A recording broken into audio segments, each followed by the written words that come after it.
about 5.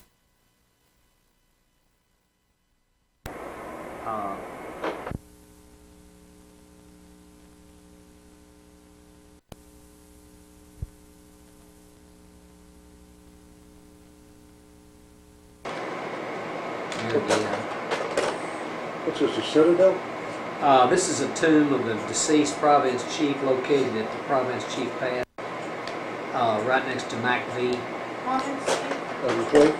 Yeah, and White, that's right. Oh, This yeah. is MacV and White. Is that focus well enough? Maybe a little bit more, but it's pretty good. Yeah, it's pretty, there you go. There There you go, yeah. Right there. He was just using. My glasses are scratched so bad I can't even Little see. instrument. Cheap one of little the pocket. first ones Oh, it's terrible. out. This is looking across Perfume River. By the way, that river did not smell like perfume, folks. And,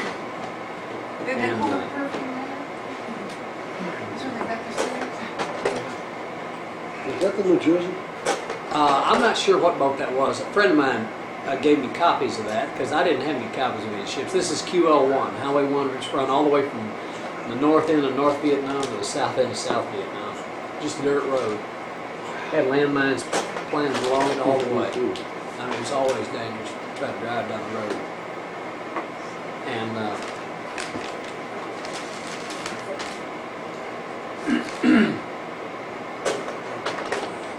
that's an OH-58. Loach. Yeah. Yeah, Loach. That's what I was saying about. Yeah, Cayuse. You hit that thing and knock it down through the trees and the people walk out of it. Yeah, it rolled like an egg. Yeah? Yeah, Would it really? Yeah, it was designed to crash and roll and stay intact. Huh? Know what Chris Gilmore was? He was a low driver. Larry Pluhar was a Loach driver. Yeah, Chris Kilgore was a Loach driver. That's right. Okay, that's the end of that roll. Now let me grab this next one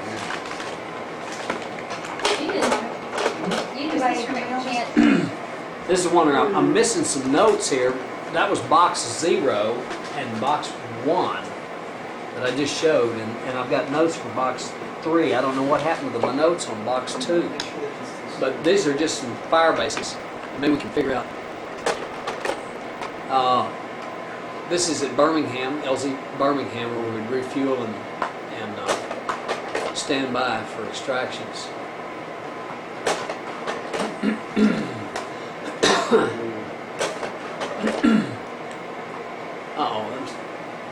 Okay, Ken Trampy.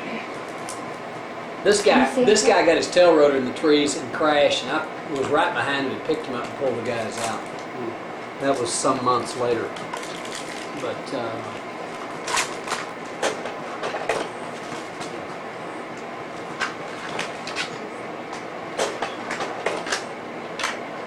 just shots around our base camp, Camp Evans. This is that was my hooch.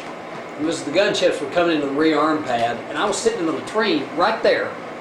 I was taking the shot from the door of the latrine where a Cobra had flown over the day before, and I was in the latrine, and he came so low that the rotor wash lifted the roof right off of it. It almost went up into his rotor system, and it spun around, and I'm thinking, this thing's going to come right back down on top of me. And I was so pissed, I went down there and chewed that guy out left and right. Turned out he outranked me. He was at CW2, I was still at W1 at the time. I said, don't you ever come over our hoops that low again. Well, for now. I almost died in the latrine. Hot water. That's my- For hot water showers. Yeah, well, I'll show that later Okay. on. Yeah. But I just went back out there the next day to get a shot showing how low they were coming over us, and they were almost at a hover, so it was, there was a lot of downwash. There's another one. There's a snake coming right over my edge of my hooch. Yeah. So these are just general shots, and this is going into a combat assault. Yeah. This was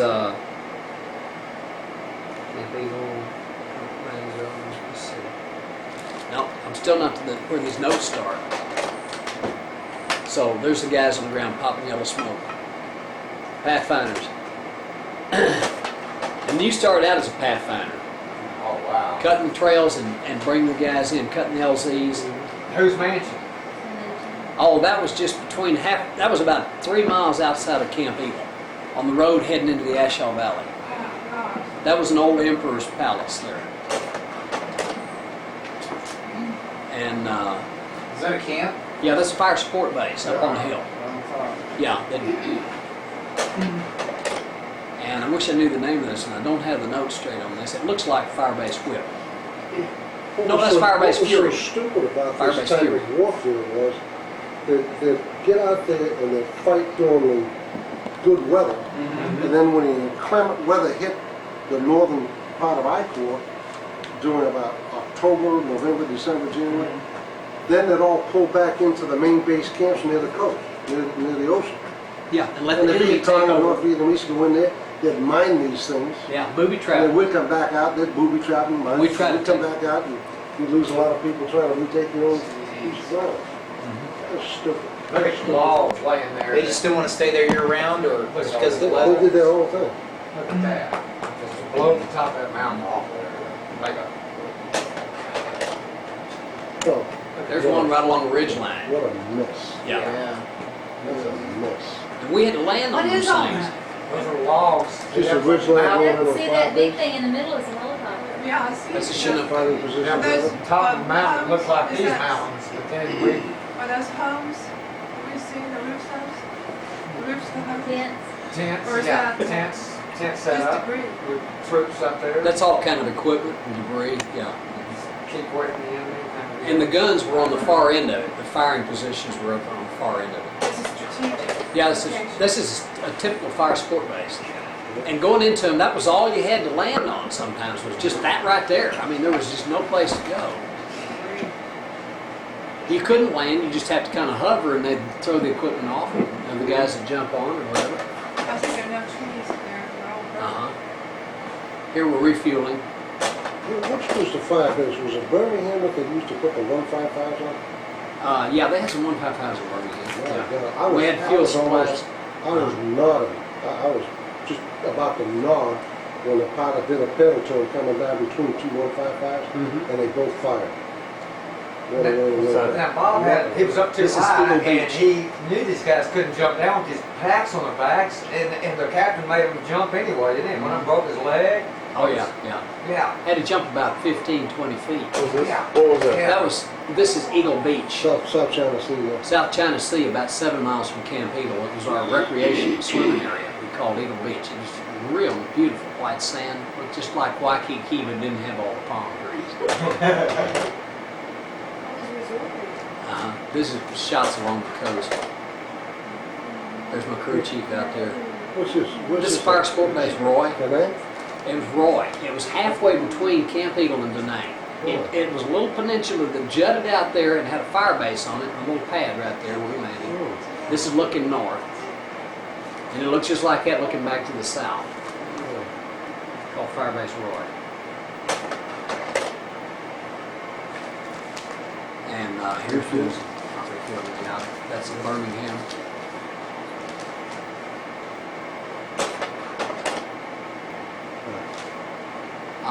This is a typical. See, the Pathfinders would go in and cut these landing zones just like this with chainsaws, and you just barely get one ship into them. But that was just typical of the areas. In many cases, you couldn't set the skids down. There was nothing to land on. Maybe some logs. You kind of set them on one side.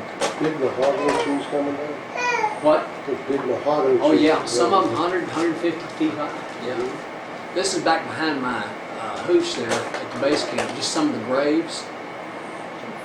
That's all Camp Eagle was the longest Vietnamese graveyard. It was built all over a graveyard. Yeah.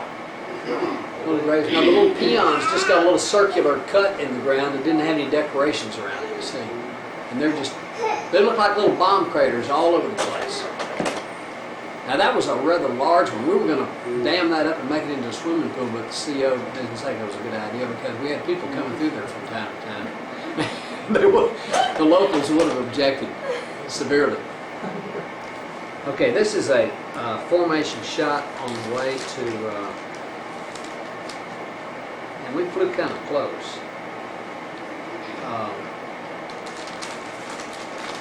This is Jim. I was flying with Jim Furman. I'll never forget. This guy is a Houston lawyer to the Austin lawyer. And he flew the closest formation I've ever flown with. He liked to get up there and lap the rotor blades Oh, over. no. Which You was, guys used to scare the daylights out of me God, doing Lincoln, that. You wanna talk to the Overlapping phone? blades. used you to know? scare the daylights out of me too. What was the advantage of that?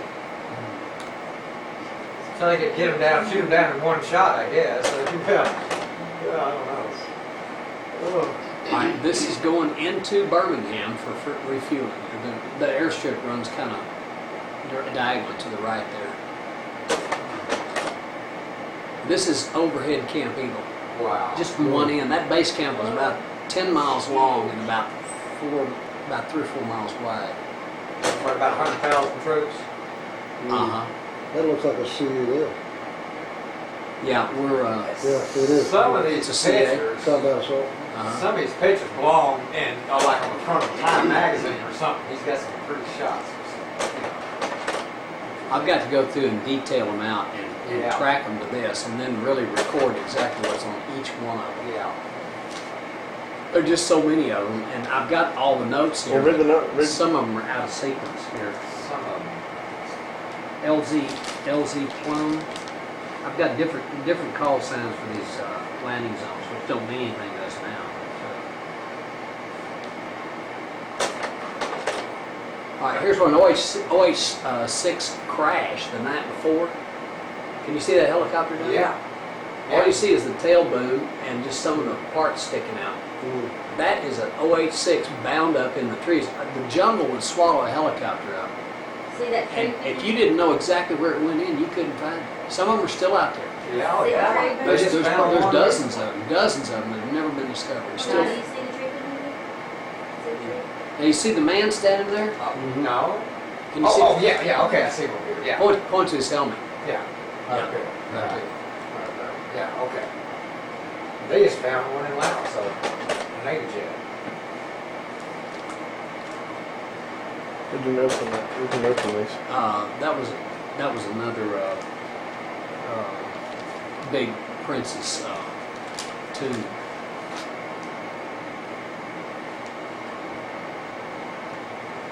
Okay, this is at outside a little village. Let's see, I've got to figure out where I am. Where did you find the grass? Find the what? The grass. The grass? Yeah. That was a little village we landed Yeah, I outside. never saw grass. That was their golf course, probably. Yeah, I've got so much written up here. But I'm gonna have to Was that sit here and the track float? and sequence them to the slides. Now we were standing there on standby, and these little kids would run up and try to say cold Coke. They said, "G.I., you want a Coke?" I hadn't had a Coke in 6 months. I'd forgotten what a Coke tastes like. And then if you weren't careful while they were handing the Coke, some other kid would slip a grenade in the aircraft and Yep. set it off. Yep. Yeah, Absolutely. yeah. Absolutely. They'd be crawling all over. You couldn't keep the kids off of it. And they wonder why My Lai happened. Yeah, exactly. That's standing by for a mission at Birmingham. Look at all the helicopters. There must be 30 or 50 of them. Yeah, that's a pretty big one. That's probably about a 10 or 15 ship At mission. least. We use Birmingham as a staging area. And Is the blade going at an angle? Or is it just Right there it is. Yeah. well, You see, Yeah, it is see right these there. guys are jumping off, and the aircraft's not on the ground; it's just hovering. Slow. And as this happens, they jump off unevenly, and it throws it out of balance, and you sit there Yeah. trying to hold position, and you have to tilt the rotor left and right to compensate. And then it's your turn to come in and do the same, yeah. Now there we were on approach. We were flying as low down the valley as we could to avoid detection and fire. But this is just typical of what you see in combat assault missions. This is on takeoff right here. This is in the Rung Valley. Yes, so the wrong one. Yeah. You know what my patrols found there? Just as you started into the Wrong Valley on the right-hand side, we got a guy killed on account of this too. Those guys had a cave dug back in there, and they were radioing back into the 5th NVA Regiment, who owned and operated that valley. who was coming and how many. And if they knew that they could do you, they'd come out and fight. Otherwise, they'd flee over the border with the lambs. If they come in with a big operation, they'd flee. But if they killed one of our guys right at that cave, they discovered that cave and tried to clear it, they killed one of our guys right after that. That's a reflection off the glare shield. And now we're returning back to Camp Eagle. Beautiful beaches. You Yeah. got a couple pretty waterfalls. Beautiful beaches. This is another single ship LZ. Is that where a bomb landed? Yeah, it probably was. Those little pock marks are all over the country. Oh, this is my I made this out of sandbags and Yeah. scrap wood we had. And a Adirondack chair. Yeah, rocking chair. His hair started getting long, he started getting Made a little fat. neck rest. Bob, Made a he neck. called it Adirondack He looked like his Marty. style of rocking chair. He had short Well, hair. everybody fell in love with that, and when I got infused into the Comancheros, they wouldn't let me take my own rocking chair because they had adopted it as the hooch chair. My buddies there. I think that's why I was surprised when I saw you today, because you're slimmer than you were then. I knew that you were huskier then. Daddy got him back in 6 months, got A him little back to bit normal, more. 185 pounds. He was 210. Yeah. Got him a haircut. Got him looking back. It looks very similar Got today. his Yes. 45. Very. That was, how many years now? When was that? What year was that? 69. Summer of 69. Okay. Back there where Years those, ago. back where those kids were, that was at Tam Key North, waiting for a log mission. We gave the kids some sea rations, and they nearly beat each other to death fighting over them. So we had to give each one of them a can. Yeah, but then They didn't eat it though; they would save it, and we think they probably would sell it to someone else in the town in Tam Key, or else they kept it until they were very hungry before they ate it. Thank you. Yeah, that was Tam Key North.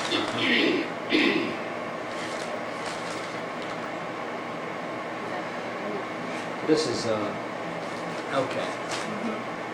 Moving right along. See, these are out of sequence because that was another one from the previous combat assault. Now that's the Citadel at Huey. Now there's the perfume ribbon background, and the Citadel is a compound that has a wall going all the way around it. You see it? And it's about 1.5 miles in each direction. Is that an airstrip? And there's got an airfield right in the middle of it. That's where the Battle of Huey went off. That was the old imperial capital of Indochina, was right there Wow. at Huey and the Citadel. These are some Vietnamese in the back. We're on the way on. This is down at Chu Lai. We moved down there for 6 weeks because the Americal Division had gotten stomped by 80% casualties. We went down to support them for 6 weeks. We were down there all together about 3 months, but we rotated out, so I was only down there about 6 weeks. There's the kids right there. It's more the kids, yeah. Those are the ones you're talking about. Yeah, Catholic cross. Somebody gave him. Wow. Rosary, yeah. Oh, look at that.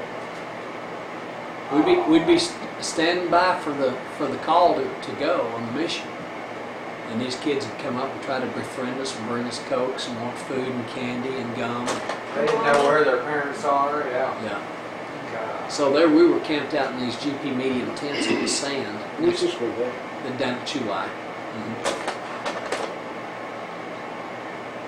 There's another combat assault. Was this the same time Hamburg Hill was going on? No, Is that what you were this was going, we were flying these missions as Hamburger Hill was going off. They sent us down there. We flew for 3 days hauling 5,000 ARBANs and Marines into LZs around Hamburger Hill. And then the day before the shooting started, our unit was called down there to Chu Lai to support the American Division. So it wasn't actually involved in the action there. Hamburger So Hill. these guys, this is a place here where they're fighting actually? Now this is down around Chu Lai area, yeah. Now see that stream of smoke in the background? That's a Huey with we call it Smokey, had an oil tank inside, was pumping oil into the exhaust pipe to provide a smoke screen because there was enemy all along that ridge line that would be firing down on us as we were trying to land. And this is one way we were able to make an insertion and get in and out without too much casualty because they couldn't see through the smoke screen. Do you have any of them spraying the Agent Orange? Yeah, that's later on now. Read what your notes say on this, on these hot landings. I thought on C-123s came by every Sunday, Well- 9 o'clock in the morning, on clockwork, spraying that That was LZ. Agent Orange, that's it. Did it burn or was it? Yeah, some pretty good Did, notes was on it that. like, was it burn to the face or was it No, just? it didn't burn. They said It so. sure, it gave me chloracne on my both my arms from being exposed to it. Yeah. I ended up having a All pony right, taken and this off is- my back on account of it. By this the is- side of my back of Yeah, Palm cigarettes. Bob's got a really good friend down in Austin that, what kind of he had taken off, like 300? But he's a redhead, so it Uh-huh. really, I mean, he's a really, I mean, like currently redhead, and so it really did affect his, I mean, he. Is that your friend's sailboat there, huh? Yeah, that's got a South That's your Vietnamese flag. buddy's sailboat right there, isn't it? No, it's all. Yeah, that's a sampan. His is just he's got a slight improvement over that. Sampan. See the South Vietnamese flag? I can see why you don't want him going around the world on that. These kind of boats going up and down those doggone canals, you don't know what was on them.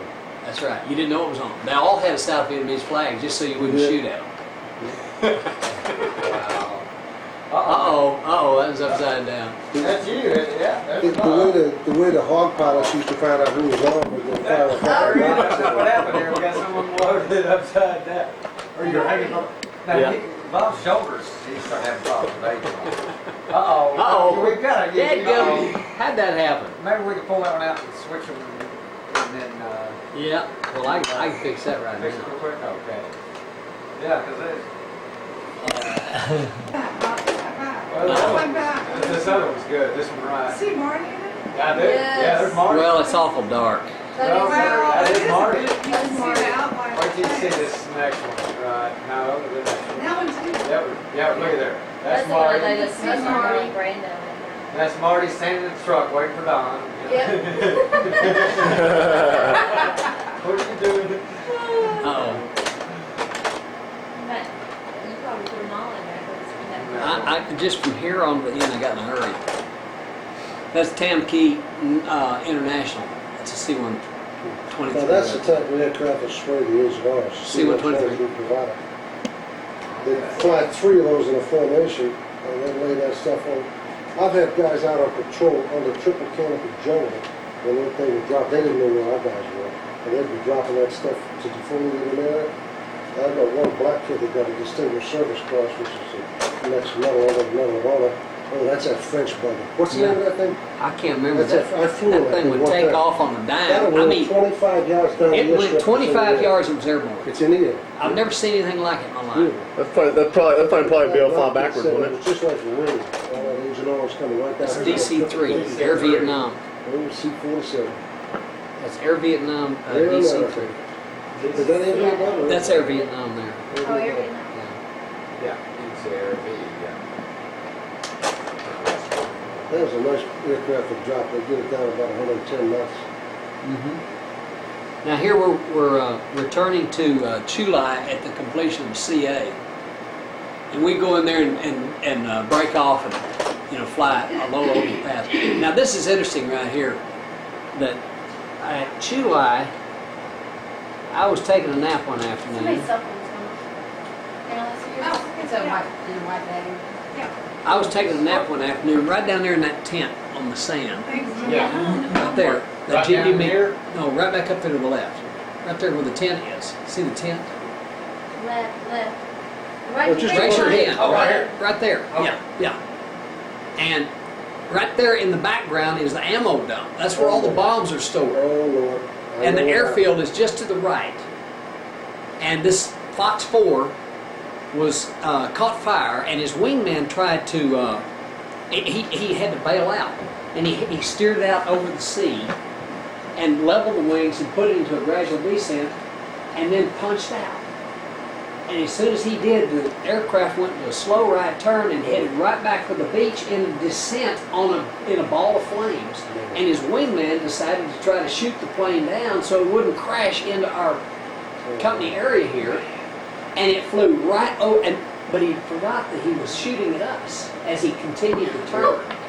And he was shooting 23 millimeter Vulcan cannons. And every one of those rounds blew a hole big enough you could bury a basketball below the sand. And I was taking a nap and these things started going off everywhere, and I ran to the bunker and broke my foot on the way. And this plane came about 20 feet above the top of that tent and crashed right there, just on the other side of the road, just this side of the ammo dam, right there. No. Man, if it had been 50 feet or 100 yards over. 50 yards closer, it would have wiped your whole camp out. Yeah. Oh my gosh. Okay, now I had to tilt the camera here to get the full width. You know, I wanted to get a panoramic shot, and I had to kind of. That is awesome. That was not. I mean, that's we like a weren't landing on full that steep a surprise. terrain, guys. And we're on that grass. Yeah. Uh-oh. Yeah. Here's another one in there backward. Are you might be flying upside down? No, I don't think so. Okay. Yeah, those stories we've heard, you might do. Okay, yeah, this is going into another combat assault. And I'll tell you what, when you're coming in like this, and the stuff is flying everywhere, and the guns are, you know, the gunships are prepping the LZ and all that, you just got to bite the bullet and just say your prayers and just go for it. There's no way out of a situation like this. What's usually You're going sitting on when ducks. these lift ships are coming in like this is you've got Cobra gun ships making gun runs in an elliptical pattern on On both either sides. side. Yep. And just before they get in there, a lot of times artillery will come in and prep that, and then they'll fire a white phosphorus round up at a certain altitude to let them know it's time for a combat assault to begin. And that's the Oh, yeah, last. and Bob mentioned something like that when we had 10 seconds in between. Well, they're still taking fire going in most Yeah, of the time. exactly. Or, Yeah, all or, the time. as he done better not be, they'll wait until they get off the ground, and the guys who are unloading, then they'll open up on them. Uh-huh. Yeah. Because, right, they either get hit by their own fire or get hit by the enemy. So These are the guys just as we're about to touch down, they're ready to jump Jump off. left and left door. Okay, this is another day. I was pre-flighting the aircraft, getting ready to go. So was that a real scary feeling as soon as you landed and you had to get off? Yeah, So I was that mean, a pretty scary feeling when you got off the helicopter? Or? Well, some of my guys would stand on the skids and just hold on to this side of the aircraft, tied on loose or the aircraft itself would stand on the skids. That cost me Okay. one time doing that thing. Oh man. now this is the Vietnamese women washing clothes out there on the beach at Chu Lai. And I turned my clothes over to them one time, and I walked out there and watched them wash these clothes. And we would have to buy the soap and everything. And they would sprinkle just a little bit of soap in there, and then they'd store the rest of it in their purses and their bags and stuff. They'd give us a thimbleful, and they'd take 2 cups full home with them. And they'd stomp around on the clothes with their bare feet until the clothes were dirty and their feet were clean. And then they'd wring them out one time and then wrap them up, you know, and dry them out over some corn cobs. And they'd come back smelling like they'd been through a campfire. Yep. And half the time they were still damp, and if you didn't hang them out right away, they'd mildew overnight, and then they were filthier than before you ever sent them in. So I did that one time, and from then on I started washing my own clothes.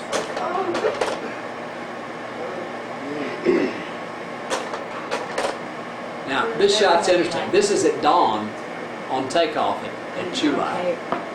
That's kind of an interesting shot. It almost looks What like an else were you explosion. supporting down there at Chu Lai? The Americal Division. America. Hope you have a lot of take breaks them out. These are just shots at dawn of aircraft taking off there. Martin, do you have a lot of tape? No. I don't. Okay. I'm out. Beautiful sand beach. Eagle Beach. Uh-huh. Is that a lifeguard station? Yeah, that's a lifeguard station. Concertina wire. The only time you ever have to go to the beach is get behind the wire.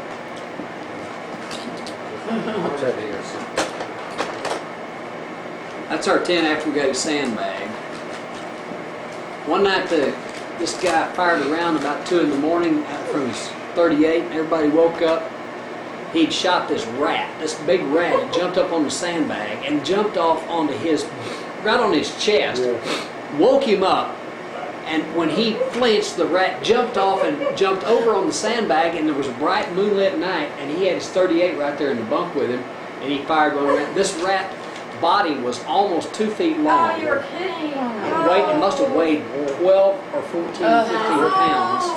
And its tail was another 2 feet long. This is the biggest rat I've ever seen in my life. I've had dogs that were as big as this rat. Well, one of my rangers named Walker was bit right in the mouth, in the lower lip. The thing lit on his chest at night, Oh my and gosh. he was startled and he jumped and the thing bit him right on the lower lip. What did y'all nickname that rat? Didn't you have a name for him? He's dead now, and he had a lot of problems that the VA claims were not Vietnam related, but no one knows what they were related.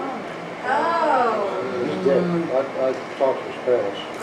That's He awful. was pretty bad. He had to take a whole series of shots through the abdomen. We only have nutrients in Georgia. Nutrients. Maybe it wasn't Nutrients. nutria. Wow. It's like a that's giant an rat. awesome but picture. what is Bob? Is a nutria part of the badger family or beaver family? No, it's a rodent. It's a rodent. I know it's a Who rodent. is This this? rat was so big we gave it a military funeral with honors. 21 gun salute. Yeah, the biggest rat I've ever seen. This is near Tam Key. Oh, Yeah, pretty little area. And this is a friend of mine. That was 2 pictures. Look at that. Isn't that Yeah, amazing? this was a double exposure. Double exposure. That is the coolest picture I've ever seen. This is a man named Paul Alford, and he's reading the story of Vietnam. Well, you know what, Bob? There is one. There is one on. Double Did I pull that up for you? Another That's double called the story of exposure. See it? Vietnam. Can you see it? I think that's amazing. That's I think Paul. the double exposures are so cool. Look What'd you at say, that. Kay? Did I give you that one? Did I put that one up that was called the story of Vietnam or something like that? It was on the internet. That picture needs to go with it. I don't know. That's Paul Delazapa. He was my instructor pilot and one of my buddies there in the Hooch. And Paul Alfred, and he's reading. And I just happened to, my camera did not forward. For some reason, it was hanging up. It was forwarding like every second time that I shot. But isn't that interesting? I got 3 shots I didn't even know I was going to get. That And is I call amazing. it the story of Vietnam. Golly. That's amazing. Here I'm walking guard on the perimeter. We had to pull guard duty in our aviation unit about once every 2 or 3 months. And we'd go out there and we were outside the wire there checking for booby traps and any recent digging activity around the base camp. These guys were hauling their rice right down through there. Down to his enemy hide, yeah. A lot of times they were hauling weapons inside Yep. those rice bundles. That's another way. Here's a shot at dawn. That is the Ashaw airstrip. That's a beautiful picture of the southern end of the Ashaw Valley. You did not land at Ashaw airstrip because it was solid booby traps. look at all those craters. The 1st Cav Division had been there the year before we were there, and instead of 68, they had 140 helicopters shot down in that valley right Oh there. my gosh. And we came in 69 to retake the valley. If you don't think that it was my first combat assault, we landed on one of those abandoned fire base camps about halfway between the Eagle and the Ashaw to try to take it, and the trenches were just crawling with VC. They were everywhere. I mean, and if it hadn't been for the gunners hosing them down, they were just down there firing right straight up on us as we landed on them. And I thought, man, this is what the first day is like in Vietnam. I ain't going, no way am I going to survive a year of this. That's on my base camp, looking back at the graves on the backside. There's a bunch of water buffalo down there, just outside the wire. We were walking guard duty. So I've got to resequence. So this is some of the little people. Now, We got big down now here. see, I'm 5'7.5" tall if I really stretch. And then the little people averaged about 5 feet, 5'2" long and there. Could they speak That's a English? short man, and they're shorter than him. No, none of them speak English. Wow. These were Arbans. That's an accidental shot. Okay, there's another fire base. Now this is right along a ridge line. Look at the slopes. Yeah. Yeah. And this is down near. Don't think those little violets couldn't come up those slopes. Yeah. Yeah, they get up there. There's around the Citadel. In the Delta, the hog pilots, the little Charlie models, Uh-huh. they used to love these sand panel ladders for the shootouts. Oh, yeah. Well, they just got out there and unload on them. Line them up, yeah. I mean, there must be a couple of hundred sampans just from here. Yeah. That's only about a half mile there. Yeah. It was that way all the way around the Way Citadel. This is up near the DMZ. As a matter of fact, that's activity on the other side of the DMZ there. What did DMZ, that's demilitarized? The demilitarized zone. What does that mean? Look at That was supposed to be Boundary a line. Safe spot? Boundary safe line. zone between North Vietnam and South Vietnam. It's what, about 10 miles wide? Yeah. This is Chinook hauling in down Huey. Yeah, you off your notes there? What?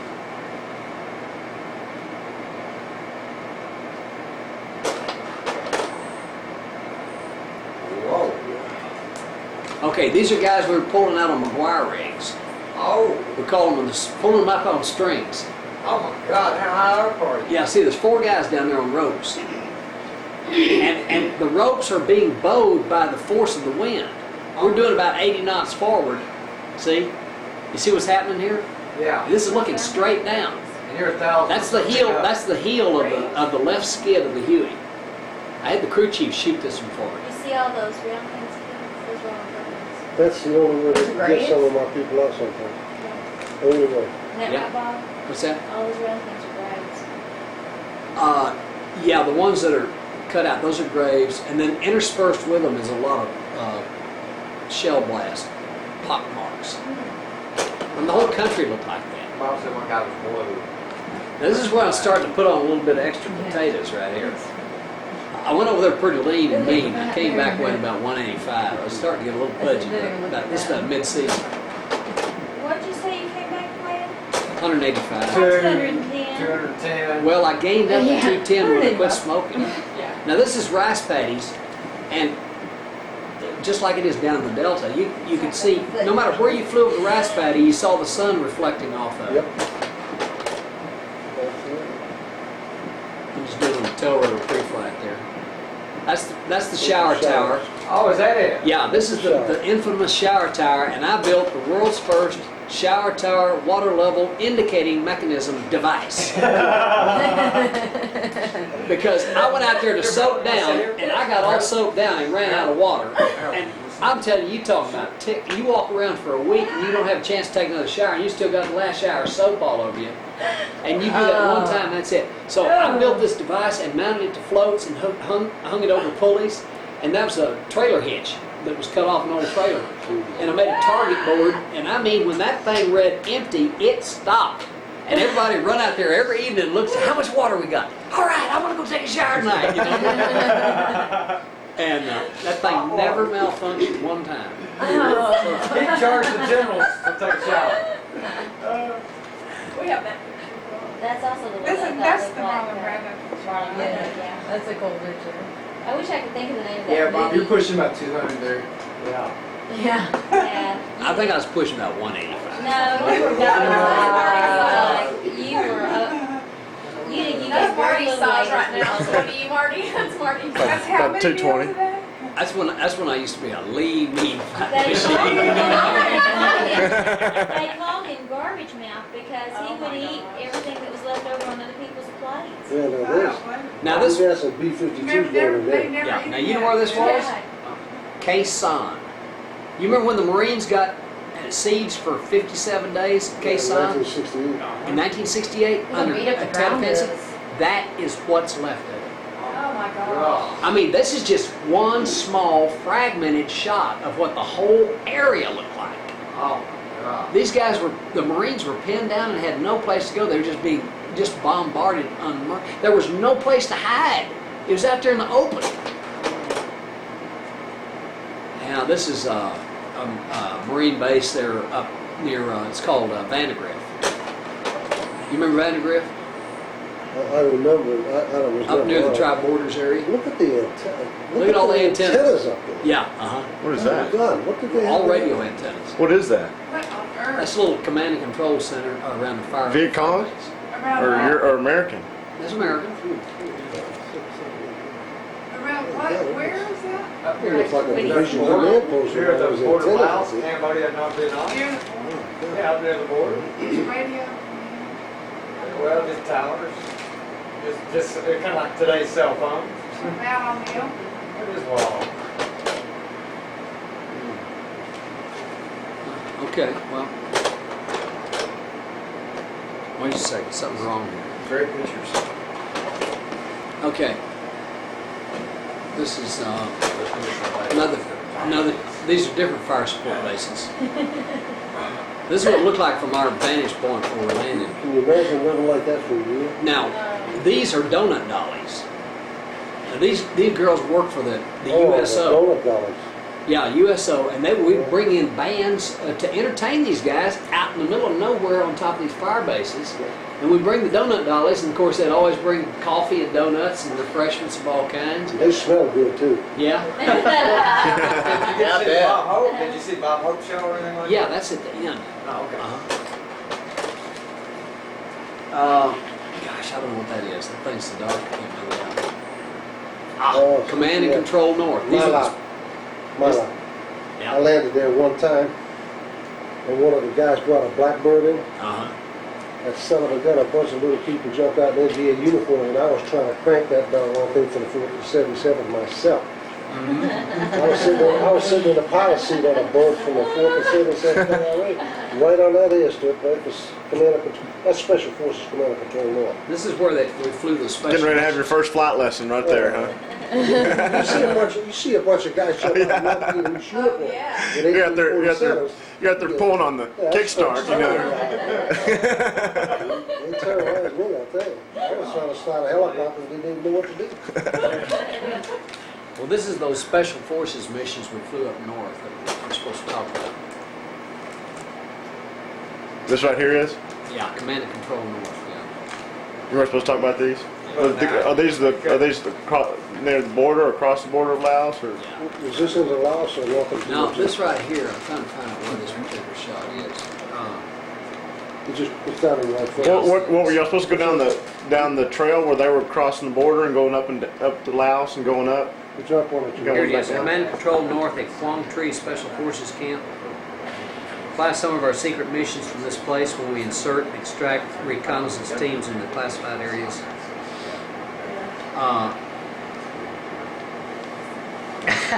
The identity of the daring young aviator on the right remains classified information on satellite. Okay, this is the Ashaw Valley. Southern end looking northwest from above Ashaw Airstrip. Alright, now this is heading southwest over abandoned fire support base Huey.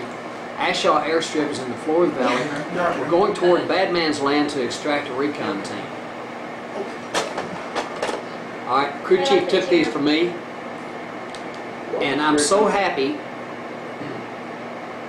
with his photographic genius. Would you believe these are shots of the 4 men dangling below on the McGuire rigs? Can you see the pretty black skid there? This is the skid. Now you can't see the guys because he didn't lean out quite far enough on either one of those shots to see the men hanging on the end of the rope. We just pulled them out of the There's jungle. probably more people, Bob. Might have been some years. Now look at that shot of the valley right there. Isn't that something? I was flying down through the valley just like this, Looks like a Thomas King. except I was only about 100 feet above the deck, and out of the clouds drops a Fox 4 Phantom fighter and comes behind me 50 feet below me. Doing An F4? Yeah, an F4 Phantom. And I'm telling you, he shook me, rattled my cage. Wow. This guy, he popped out of the suit, and he wouldn't have enough time to even steer clear of me. He was going so fast.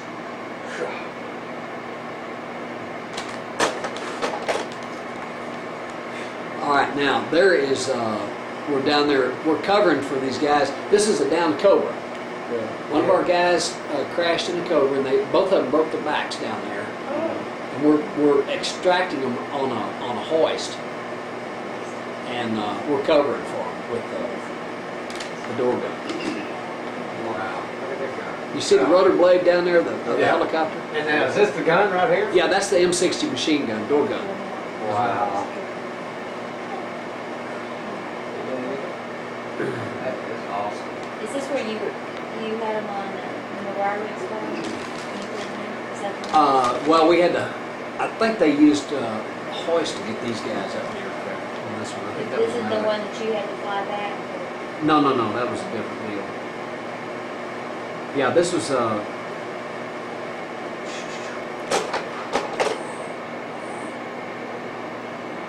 that same extraction. Here I'm on standby. All right, now this is a. This is where that round you were talking about landed right in the club. That's it right there. This is that one you're talking about. Oh, right over right. Direct hit on the enlisted club, and it killed several people. One guy in a hooch across the way was killed by a piece of the roofing, cut his leg, and he bled to death right there in his bunk. I was just discussing this, Rob, with him. We were standing on top of the hill. You have to understand, my company was here. There's the top of the hill where the CAV mess hall and the 2nd 17th Delta Troop was, and his company was right over here on the other side of the road, this way. And the rockets, we saw them fire 5 miles away at New Key. And what the Viet Cong would do, they'd put beans, dried beans in a jar, and they'd take the top of a tin can, like you take the top off a can when you open it, and they put water in the jar, and they have electrical contact to fire these rockets in. They're aimed right at Camp Eagle.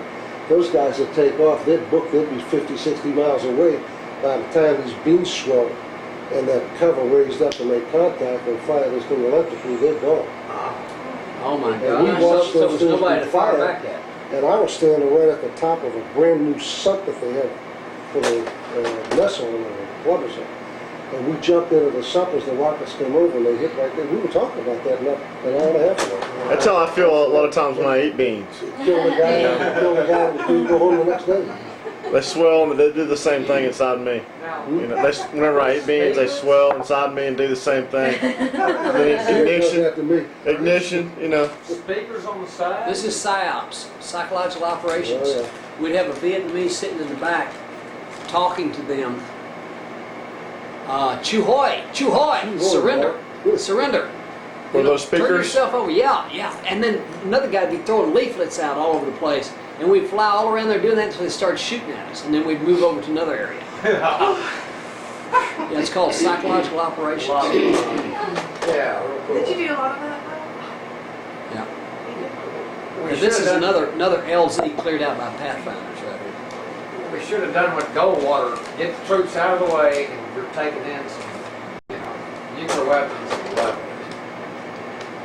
This is slightly to the right. This Hamburger Hill right there, straight ahead, and slightly right of the center. I flew over that hill 10 days before the fighting began, and right over the top of it, a single ship, didn't have anybody covering for me, didn't even know they were down there. And my crew chief and gunner started screaming. And I said, "Hold your fire." And I mean, they were crawling like ants. Thousands of them, everywhere. And I just nosed it over and hit the deck and came right on down the valley as fast as I could. Didn't even let out a peep over the radio until I got back. And called it in on landline. And then 10 days later, we mounted the attack on Well, him. our patrols were on there in January. That's the first time we reported they were digging in. Because we were back in April. Yeah. That's the second time we reported heavy digging in. And almost lost an entire patrol up there with a lightning strike. Mm-hmm. The lightning strike blew up the Claymore mines and lightning right to their patrol. So are you saying you're the one that told? No, I Well, was the just Americans one. that- No, I was just one of probably many. Everybody was watching. They had patrols all over the place out there. It was just ironic that they weren't informing us as to what the activity was. Yeah. We had to find out the hard way Yep. by flying right over the top of them. I could have been wiped out. But This is they weren't going to shoot at you because they didn't want to give away their Look position. at that beautiful. They were trying to make a This is- surprise. Yeah, it is. This is Yeah. Da Nang. That's Marble Mountain. It's just a jut of granite Is sticking that out. Marble Mountain? I've heard of that and I've never seen it. Yeah, it's just marble sticking out of otherwise flat land. And there's a hospital pad at the Can you base. focus that? Is it not focused well enough? Not Do you quite. have your glasses on? It does with real scratches. So. Well, that's just a water. Just picture. Yeah. Yeah, I guess Keep that's going. about.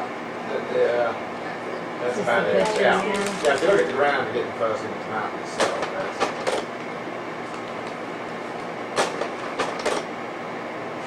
Formations. Amazing. Yeah. There's Marble Mountain from the ground, or near the ground level. Da Nang. Nang was south. I mean, it's still Yeah, that- DMZ or That was kind of the southern end of our area of operation. We covered basically from Da Nang north. That was about 50 miles south of the DMZ. You know what the population is, or was? Maybe a couple 100,000 people. That's Red Beach. You remember? China Beach, they call it, right there. The TV show. The TV show, yeah. China Beach. Yeah. That's what the TV show was named for. Right. That's it There right it there. is. It was a marine depot, Beautiful beach. maintenance area. Yeah. And that's at Da Nang. Was that high? That was a resort.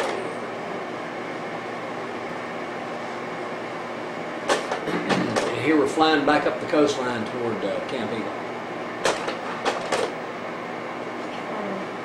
But Bob used to kid as these guys would be That's just out. loose trail right there. He kid that these guys would be out there in the beach waters taking a dump in high tide or low tide, whatever. And they'd fly so low that caused them to fall back over in there.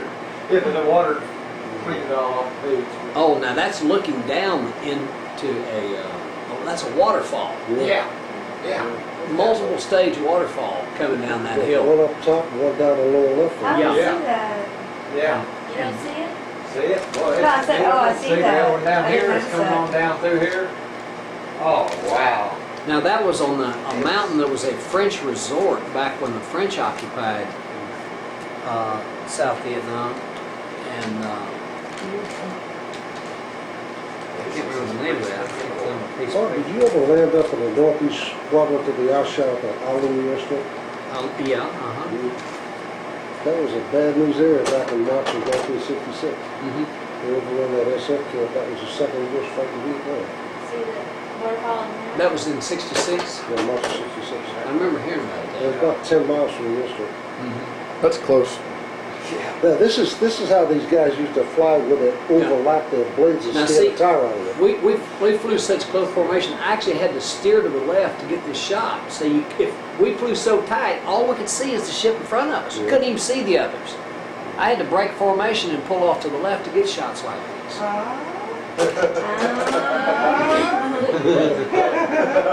That's That's- how we that's thought Camp- you were. That's Camp Eagle. That's looking down at our area, the hideout. Kind of low light there. Didn't look like much of a hideout. Yeah. Oh yeah, this was at a Marine Navy depot there in Da Nang.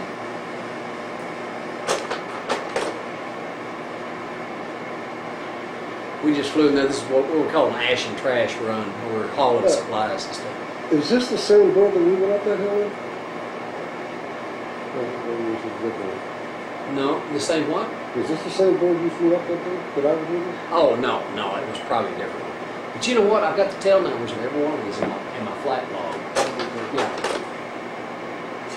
Oh, there's Marty. Yeah. That looks more like Don there. Yeah, well, me too.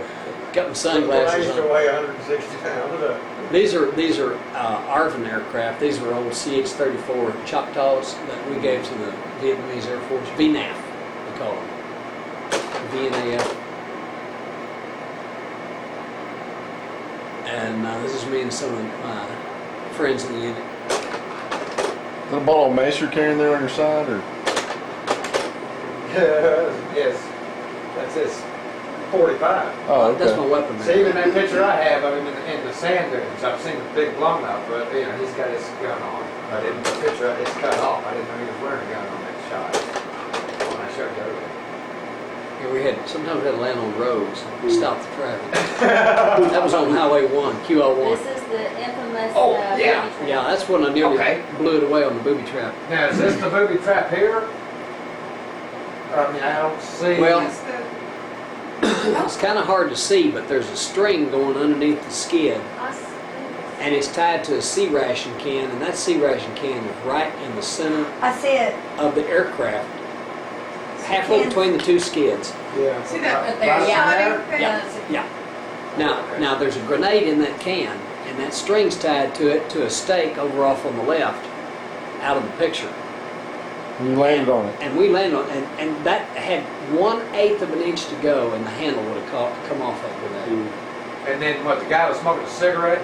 My crew chief was sitting there while we were in there having our briefing, and he was sitting there with his feet dangling down, smoking a cigarette, and he looked down and saw that string and looked underneath and saw that grenade. Oh, and then they came in there and they reported to us that we had landed in a mined field and they had not cleared it.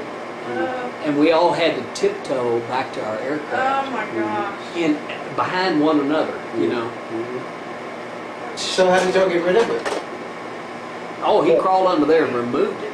But Somebody what went in there to everybody, figure it Yeah, and removed it and then threw it out in the field and it went off. Yeah, otherwise as soon as they took off, they'd blown Oh, it would have blown But up. We'd have Bob, been you know a what fire. everybody doesn't know and they need to know about those types of booby traps. That type of Zippo ladders or a pack of cigarettes with a pressure release device in it. It was little kids, 5, 6, 7, 8, 9, 10 years old, little kids were doing that.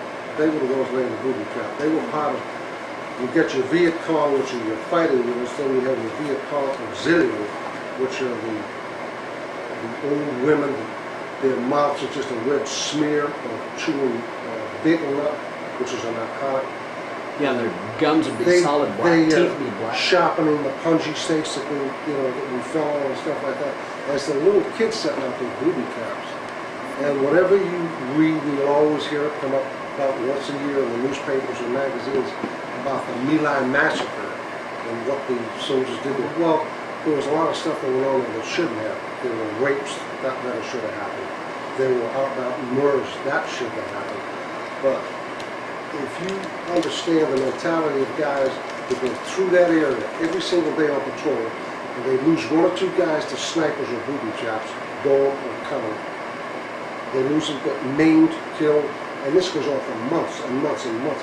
And you can never see anybody but those old women chewing that betel nut, and those little kids around playing. And those are the ones that are responsible for all those booby traps. They're the Viet Cong auxiliary. And then when Frank Barker was the battalion commander for that unit that learned that, he was one of my officers of special forces. He's the one that said, kill them all. And that's what that Mexican company commander said to his platoon leaders, which was Bill Kelly, who's right there in Columbus, Georgia with us, kill them all. And that's what they went in to do, was kill them all. They were tired of losing Americans every time they went through their patrol. They weren't coming. And it's hard for you to put your mentality into what their mentality is. It's sheer terror when you're losing people every day. You know?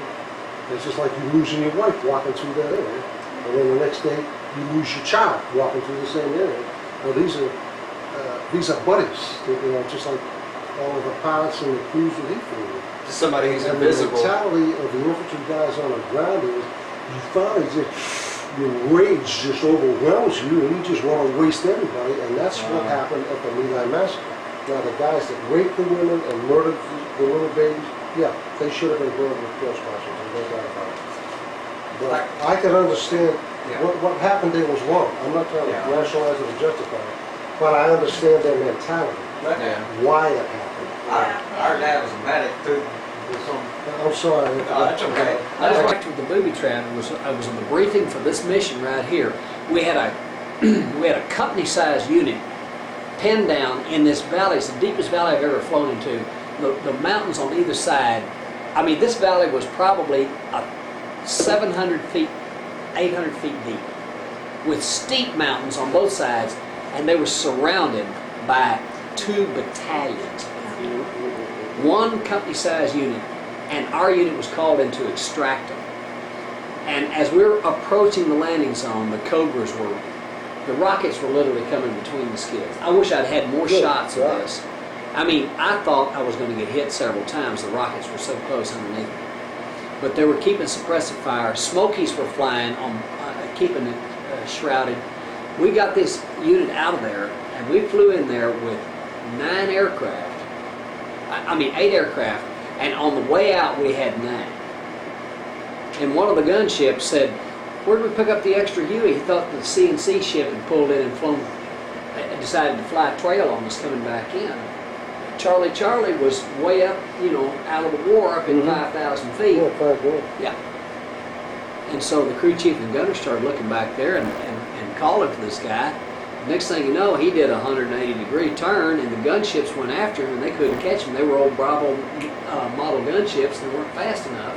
And he headed right back up toward Vietnam, North Vietnam, and Laos, and across the borders heading northbound. These guys had one of our own down Hueys. They were watching the entire operation. That was their command and control ship. And they decided they'd play with us on the way back and see if we noticed.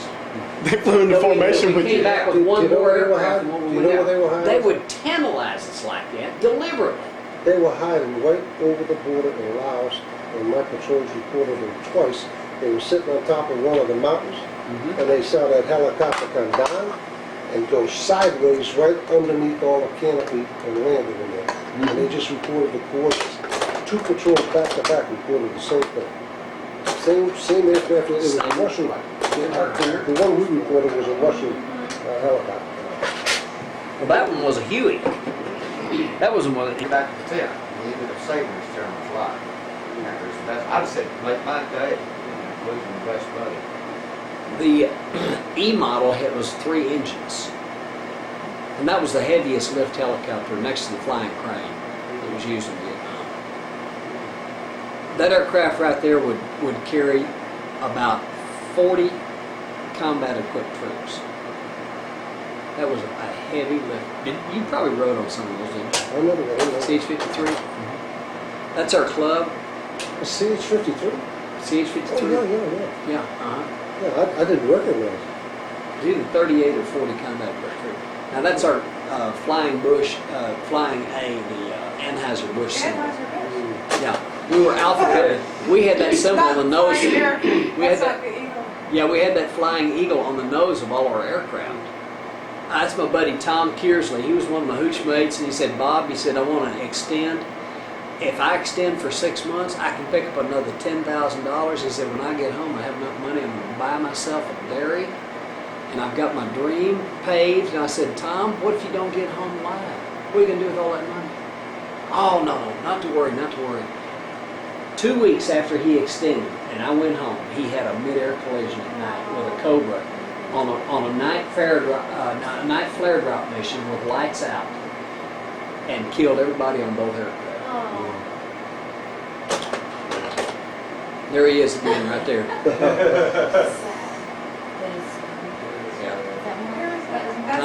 Tom Kearsley, yeah.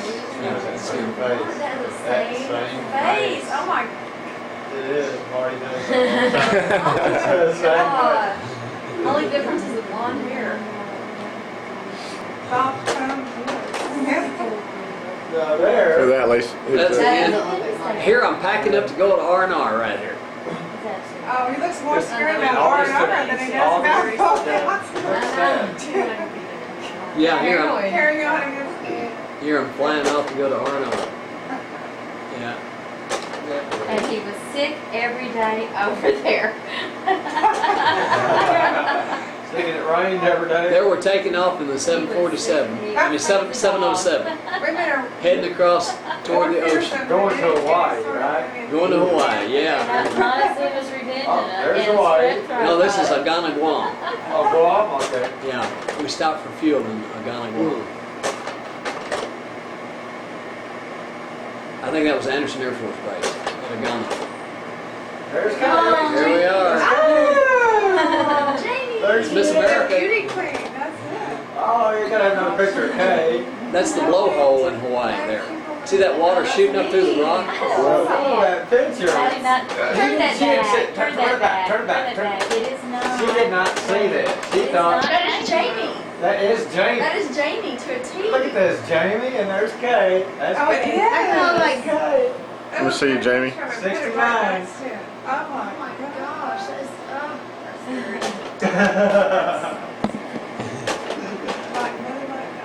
This is that revolving restaurant on top of the Ala Moana Center in Honolulu.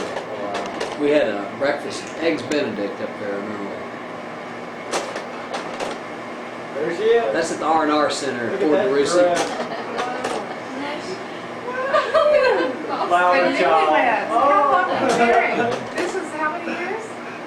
How old were you 32 years. 2 years? 69, this is October I 69. mean, but how long were you married? Oh, no, we don't, yeah, 2 years. yeah, Rooms there. 2 years. Yeah. That's the Nuano Poly Cliffs. 2 years. Ooh, Look at that go-go haircut. 69, well, I get it. Oh, my God. Oh, that's Is That was Jeremy.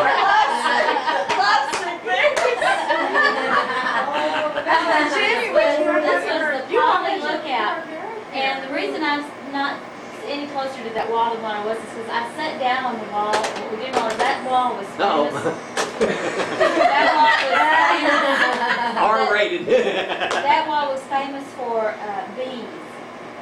There was a nut graf there that kept the bees trapped there, and I sat down on that wall and sat on right on top of the bee. Yeah, there are bees swarming everywhere. It hurt. That's the last thing. That's what I'm sure. My leg was killing me at that point because it got right on the fleshy part of the inside of my leg. Oh, that slide got mutilated, but I tried to save it. It's the only That shot we was had the, at the National Cemetery of the Pacific in the Punch Bowl. Yeah. Beautiful And veteran I smuggled cemetery. back some cactus. I didn't mean to smuggle it back. but That's smuggled before back you some guys were cactus. born. See that cactus right there? That's Diamond Head in the I background. smuggled it back to my mother. She had a cactus garden at the time. It was growing right over that wall there. We smuggled it back and propagated it for years and years. The cactus must have been, what, 100 feet high? That was probably 20 or 30 feet high. It was growing all on it. It was real big. So that's the Punch Bowl Cemetery. Oh, isn't she love sitting here? She looked like Kelly. That's over on the east side of the island. This is International Marketplace. Oh, that's neat.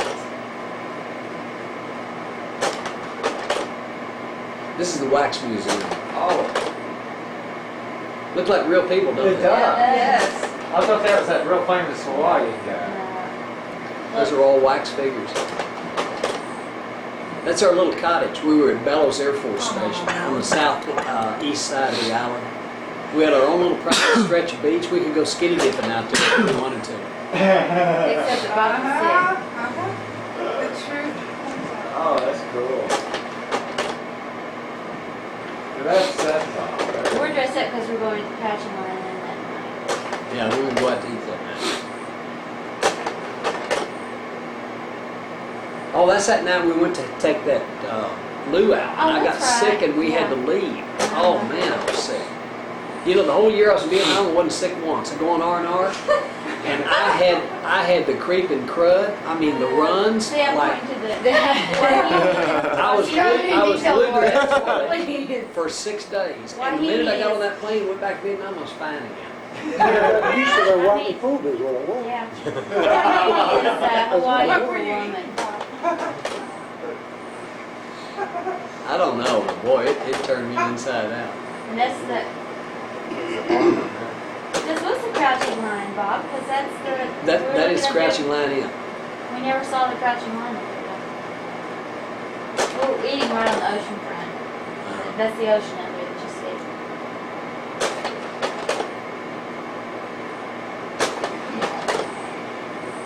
Now that was the Sea Life Park they had on the southeast side of the island.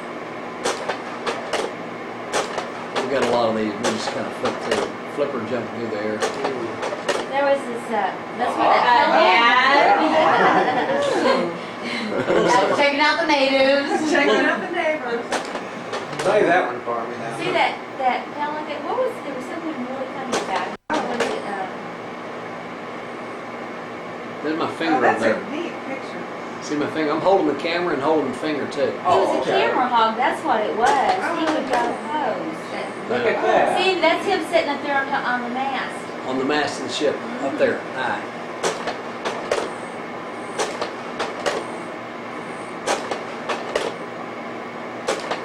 See, he's in every one of those shots. Cool. It's such a camera hog.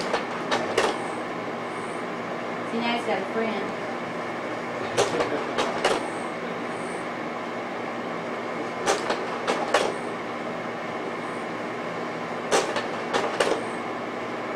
Look at all of them going Look at at once. that hair thing in there that was popular back then. was the Mountain Village here. This is the trained hogs.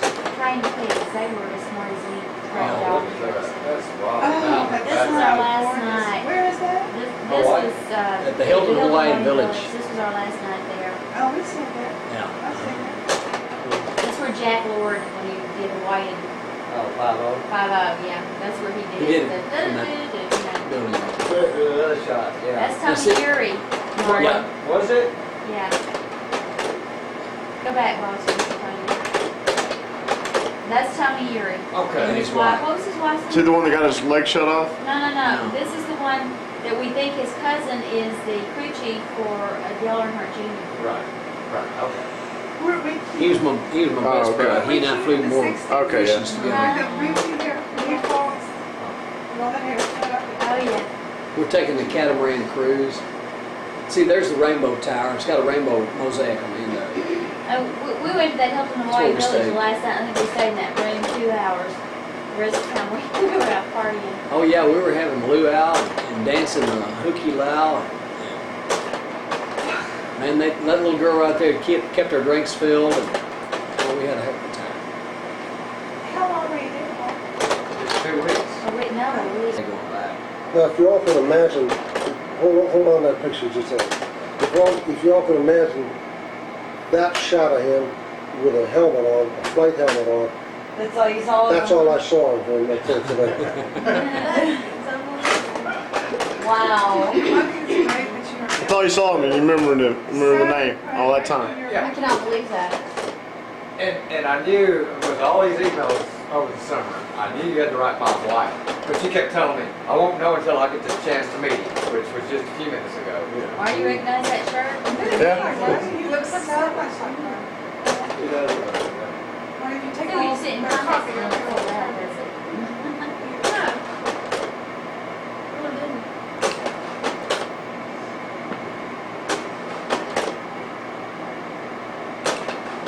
We had dinner on that cruise. I got that shirt. This is going back to Vietnam. You have that shirt? It's a heavy deal.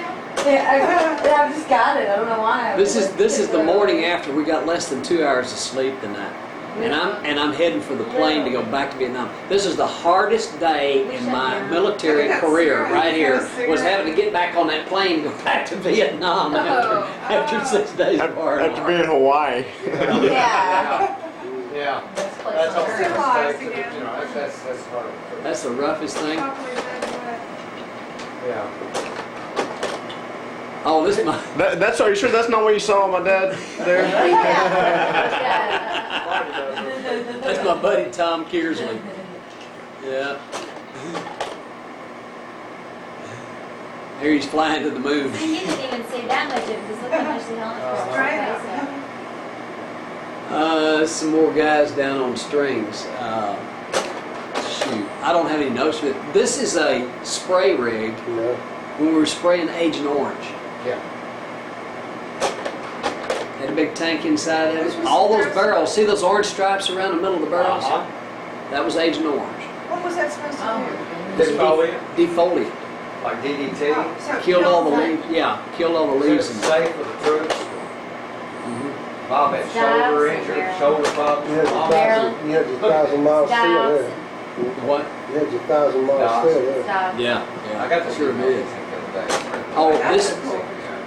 there I'm writing letters by candlelight. A lot of times we didn't have electricity. We He's just writing had little- okay. and it's Yeah, hot. I'm riding home. Very Yeah, hot. that I built that desk, and the desk had a light mounted underneath it there, but we didn't have any juice that night. So these were just shots taken. That's a Tony Uri. Oh, plus you developed those, I think. Yeah, I developed these over in Vietnam in the photo lab. That's what I call a gold figure. You're such a model, Dad. It is a good thing. Those are beautiful. Yeah. Oh, they're awesome pictures. They are. Whose idea was to do that? That's Thanksgiving Day there. I flew some of the hairiest missions I ever flew on Thanksgiving Day. And boy, we were landed outside of a Marine base, and we'd been supporting up there near LZ Sally. And the Marine Major came out there and said, "Come on in, boys." I had the biggest Thanksgiving feast I've ever had in my life. I couldn't believe it. Out there in a GP medium tent in the middle of nowhere. I've never seen so much food in my life. But we almost bought the farm about 3 times that day before that meal. That's when you went down that river bottom or something like Yeah. that and extracted those troops. Well, I was socked in the fog up in an LZ with a bunch of Vietnamese. Back up to the control console. I want them to see that thing again. The control console. Y'all see all the instruments they have to contend with there? That's what his co-pilot was supposed to be watching when he was flying up that mountain that day. And he couldn't fly. He's got enough to do flying that aircraft in that type of terrain, especially, and with the type of air density and all the other things you have to contend with. And that the young lieutenant, the brand new second lieutenant, I think he was straight out of Fort Rucker, wasn't he? Probably was. He was not watching the instruments, which is what caused Bob's aircraft to stall and roll over on him. And I tell you, if you just look at the control panel there, there's a lot more on a 747, there's a lot more on a C-141, but those are different type of aircraft. They're high performance aircraft. This is a helicopter, and it's a hell of a tricky thing to fly to start with. And We learned when he was flying in that kind of air density, that type of climate, that type of low visibility, and climbing level at about a 45-degree angle on a 70-degree slope, and then that bird went out on him and lost its engine. I just got to tell the whole family that his ability to recover that aircraft that day with a stalled engine was just incredible. It was the most incredible flying I've ever seen anybody do. He did it. I don't know how. I still want to ask him some questions, so I want to have breakfast with him tomorrow morning over Owens over there. And I want to ask you some questions about some of the things you did. I'm not talking about going in the cloud. I'm talking about the other side of the mountain where he almost lost that bird because the lieutenant wasn't watching the doggone instruments there. You know what the secret was though, Bob? This is that little fire base on the ridge line. Yeah. It was just Vietnamese and one Australian advisor. Yeah. And we were socked in and we shut down there for about 2 hours. We couldn't get out because the fog was too dense. This was on the Thanksgiving Day? Yeah, on Thanksgiving Day. Then I landed on another, and I think I've got a shot in here on it. An insertion. Well, it wasn't, I guess that picture's not in here. But we landed, and there was guys that jumped out of a tree line, a little behind the elephant grass and stuff, over to our left, and they weren't 10 yards away, firing at us point blank, 2 of them. And if it hadn't been for my crew chief hitting them with an M60, we wouldn't have come home that day. Bullets are going right through the cabin. Yeah. Now, was that the one? You had the doors open, that's why you didn't get hit. Is that the Yeah. one that you're talking about where you went down the river bottom No, that's different. on Thanksgiving Day, right? Yeah, that's different. Bob used to smoke. There I was out doing drugs out there, brother.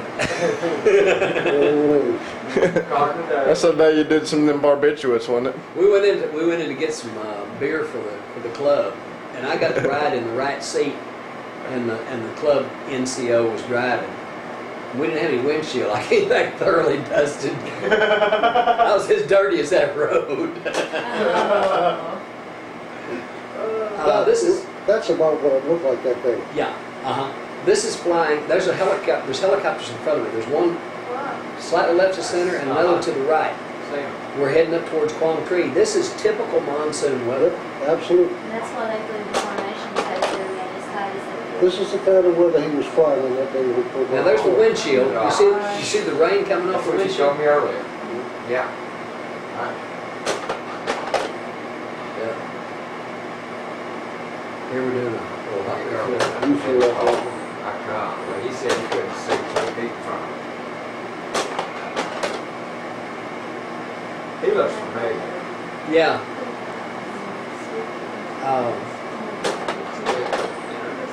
We're standing by there waiting for the mission. This is the one. We were standing by. What do you think? No, that was Thanksgiving Day. We were standing by for that mission. We almost got blown away on it. And right after we finished that mission, we landed back at the Marine base, and they had chow waiting for us. Thanksgiving. Is that chicken plate you got in front? Yeah, that's a chicken plate.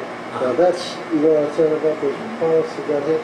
Went right through that chicken plate, through them, through the seat that had steel reinforced, and killed the 2 Rangers that behind the 2 pilots. Killed the 2 pilots and the 2 Well, they Rangers. got hit by 50 cal. Because that chicken plate's only designed to stop 30 cal at a distance. It wouldn't even stop it at point blank. It'd stop it from, 100 yards away or So what was the mission where you went down the riverbed? Oh, just another combat assault. Were you extracting troops or what were you doing? No, we were putting them in. There's a combat assault. What is this? Now, this is a warming booth I built for the photo lab because it was during the monsoon. that was, man, he had all kinds of gadgets. Well, Yeah, the, you build something on the temperature was so low that the developing chemicals, they had to be within 3 degrees of optimum temperature. You couldn't develop your pictures. Ended You'd up all mess up pretty the and colors and everything. everything. And it was like 50, 55 degrees inside that photo lab. And I built this box and we put our bottles in there. We had some light bulbs inside that heated it up. And we had a little sliding door on top we could adjust to let the air flow so it'd be just right. Chemicals couldn't get too hot or too cold. Oh yeah, that was one of my prize Kodak moment. Kodak moment there. Oh yeah. Yeah, all kinds of little gadgets. And that's all plexiglass in the front. You can see through the window, see the bottles on the shelf. You reach up underneath there and take the bottles off the shelf and see, because it was closed in all across the top, it trapped the heat inside. Now, did the general make you paint it like that, or I mean? No, that was just, we just had a little extra paint. We just had What'd you paint it with, Agent Orange or what? yeah, and there's the shelf inside with the sliding aluminum door slid open underneath the top panel. And there the door slid about halfway shut, so you You can had see one it. at the house. Yeah. Yeah. Isn't that cool? Yeah, that's cool. Oh yeah. This is the outdoor movie theater. This is where we watched our pictures outdoors. We sat on these rotor blades. Yeah, I think it was. These are old shot up rotor blades that they scrapped. They cost, back then they cost $1,800 a piece. And today those rotor blades cost about $9,000. Yeah. Now, is that where you saw Bob Hope? No. I'll show you that a little bit later on. That's the backside of our club. That's a stage we had built on the side of our operations, and we had a little entertainment there one time. That stage is solid bunker material. They give me my little We entertainment. stockpiled it there so that no one would take it away from us. If they caught us Yeah, with all that little extra entertainment building there. materials, it would have been absconded and sent to other units. And so we just put plywood decking around it and made it look like it was a stage. That's so polite. But that was solid 4x8s and 6x8s and What y'all have, like, 6 Paul by McCartney 12. and, what kind of band was playing there? The Beatles or, They had strippers. Yeah. You put it mildly. We painted the club from yellow. See the hideouts? You need to tell them about these sandbags on the roof. See the sandbags on the roof? That kept the roof from blowing away. What do they say? What does it say? And it says the hideout. Sure does. If you wanted to get That's where the people's common attention sheriff on the said. inside and make it run for a bunker, all they have to do is reach out, get a handful of gravel and throw it up on that tin roof.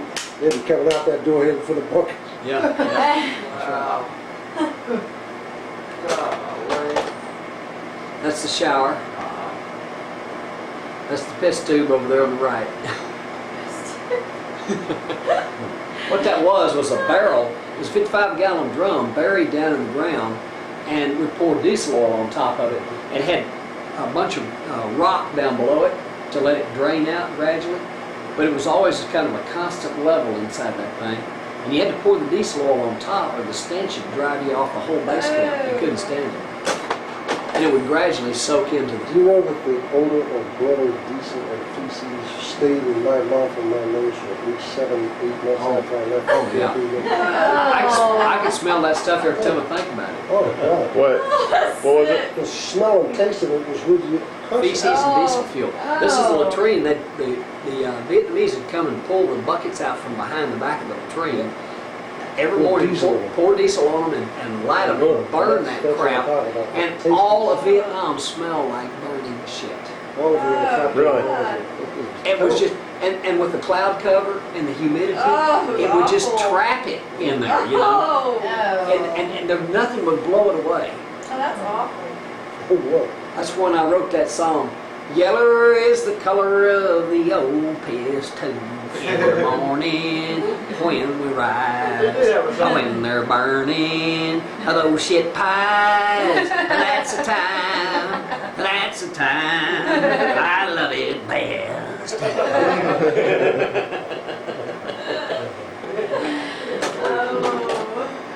Oh, it's Christmas time.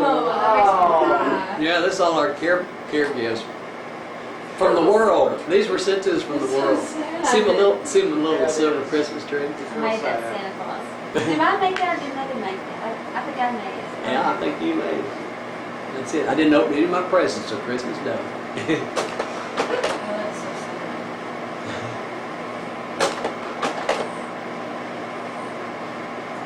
I was constantly sending packages over there. I sent that fan, and I said, you send Lysol in your cases. Okay, this is on the road going into the Ashaw Valley. We're flying back in. 547? What's that? Is it 547? I can't remember the number of that road. That might have been it. It went from Camp Eagle into the Ashaw. I think that was 547. 547 might have been it.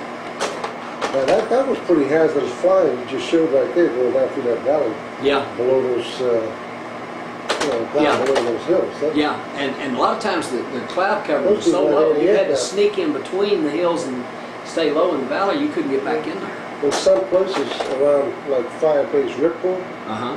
I don't know if those are 37 or 57 month max they have in radar control. Yeah. I came off Ripcord Mhm. and we turned south like this, and all of a sudden I heard the beep in my headset, and I didn't know what the hell it was. And all of a sudden the pilot dropped that connector and dropped the nose. I thought I left my stomach and my breakfast up there, and he was scooting all those down towards the valley floor. What the hell's going on? And he said, look. And he thumbed like this. He said, look. And I looked at the back of his green traces coming across. They're firing. He came off the hill this way, coming south. And those jokers were firing their radar control guns. And he said that they were trying to lock onto him. If that beam had locked onto him, if he hadn't dropped the nose of the ship and gotten blown, they would have hit us. Oh, man. Yeah, we just poured a concrete sidewalk. We've been there a whole year. This is December, right before Christmas. Calling your name. And we poured a concrete sidewalk. We all put our names in it. You were living high in the hall over there. Well, we had some engineers. We had some engineers near us, and they would supply us with stakes and stuff. I mean, Okay. real stakes. We call them engineer stakes, which was surveying to it, but they'd give us real stakes in exchange for stuff. We had some good buddies at Marines, and they'd supply us with piping and hot water heaters and electric heaters, space heaters, and things like that we couldn't Little get. trade-offs. We'd get booze to them, which they couldn't get. You almost live like real people. We'd save up all of our chits and go, and every month, every officer, whether he drank or not, had to turn his chits in so we could go down and get extra booze to use for trading material. We get a bottle of whiskey for 50 cents, 75 cents. What the heck is that? It looks like a That is a Cobra firing a minigun at night. Oh, 6,000. my God. It looked like He's a out on the flamethrower. perimeter. He's hosing down the perimeter. Yeah. 6,000 rounds a minute. Wow. There he is again. He's firing rockets and minigun. Oh my God. Just like a You solid gotta know how that thing Now, sounds. you got to understand that only every fifth round is a tracer. Yeah. Look at what you're looking at there. That's an instant snapshot, and you're just seeing the glow from every fifth round. Yeah. So there's 5 rounds in between each. 5. Yeah. Four of the rounds in between each tracer. Hey, those are my people. These are your guys right here. Yeah. These are Rangers Those are right my here. people right there. Uh-huh. That'd be crazy I if think you that were lad one. in the middle is Calvin Dumpler. I haven't been able to find that one. The blonde-headed guy on the right is a shaking big staff stone. Mhm. He's a carpenter now.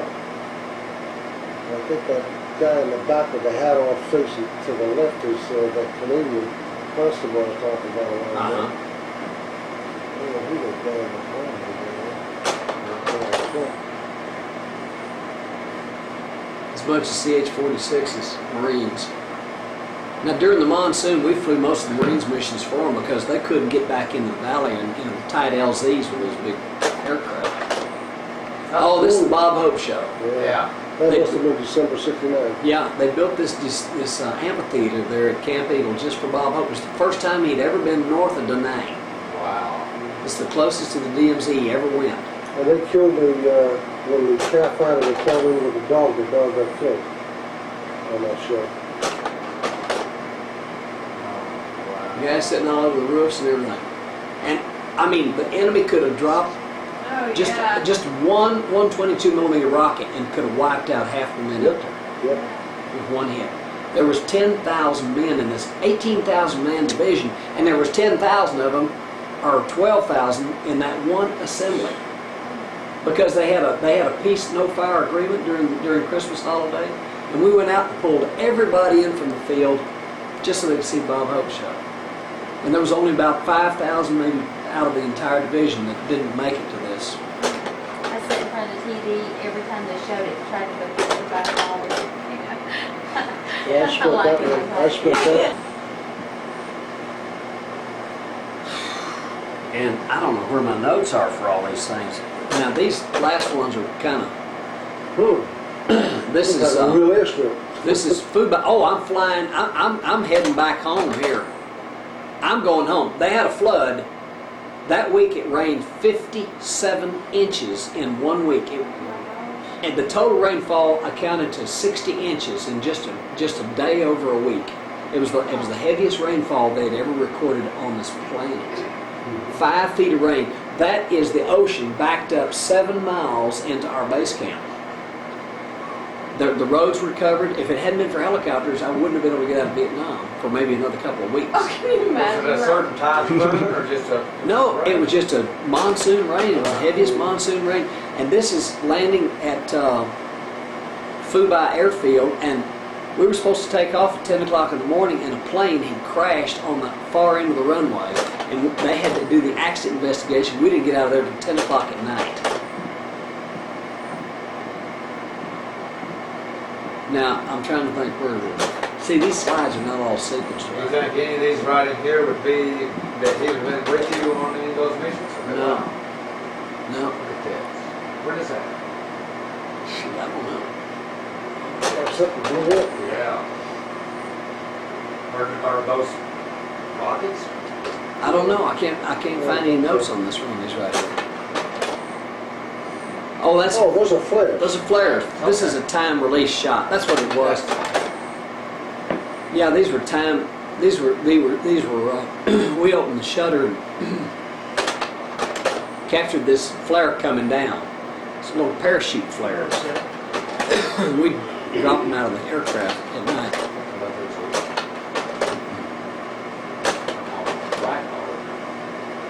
Wow. That illuminated a pretty good area.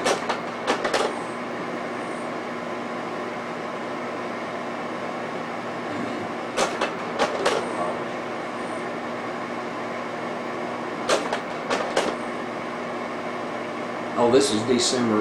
Yeah, in January. I'm killing time. Yeah, We your didn't boots do very much flying. Look at his boots are polished and everything. Oh yeah, I mean, that was unusual. Yeah, Yeah. I had polished boots on. But see, we were kind of standing down. There wasn't much flying going on. There was a lot of monsoon weather. There's our Comanchero patch. Tom Handy. That's our operations. Another one of the night shots of the Cobra out of sequence. This might have been another night. Flare at the same time, flying. Yeah, I mean, this was right outside our base camp, right outside the wire. Is that when you and Dave would go get your lawn chairs and sit them on top of the bunker and drink beer? Yeah, Watch- yeah. Watch the show out there in the perimeter. Are you refueling in that shop then, or? No, just I was just Something up to it? He's hooking the hooking up an external load. Oh, I see, okay. Okay. We're lifting that water tank up there on top of the Oh, tower. you can take your hot water home with you. No, we had to change tanks out. The other Oh. tank was leaking or something.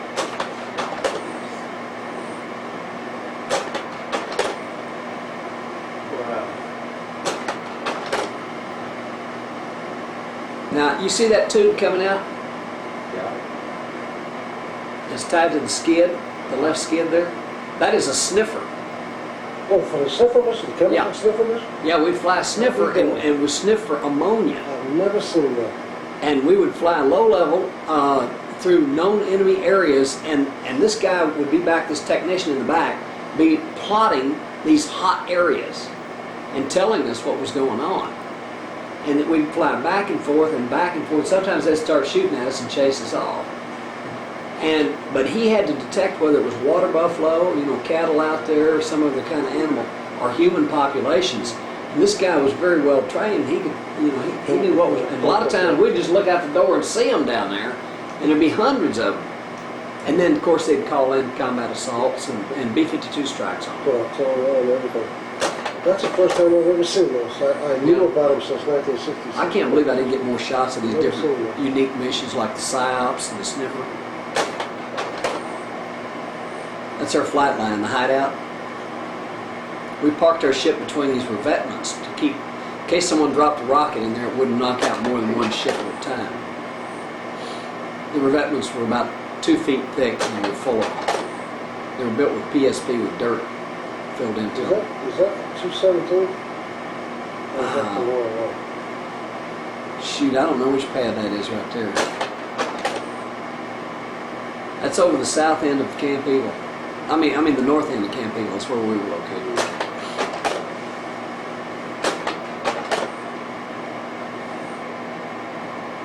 That's about what you saw from your vantage point, sitting in the jump seat.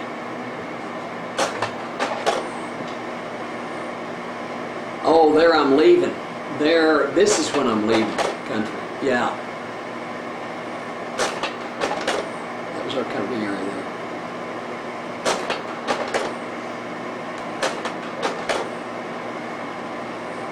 We're heading home. That's Tony Erie. Yeah. Michael Bright.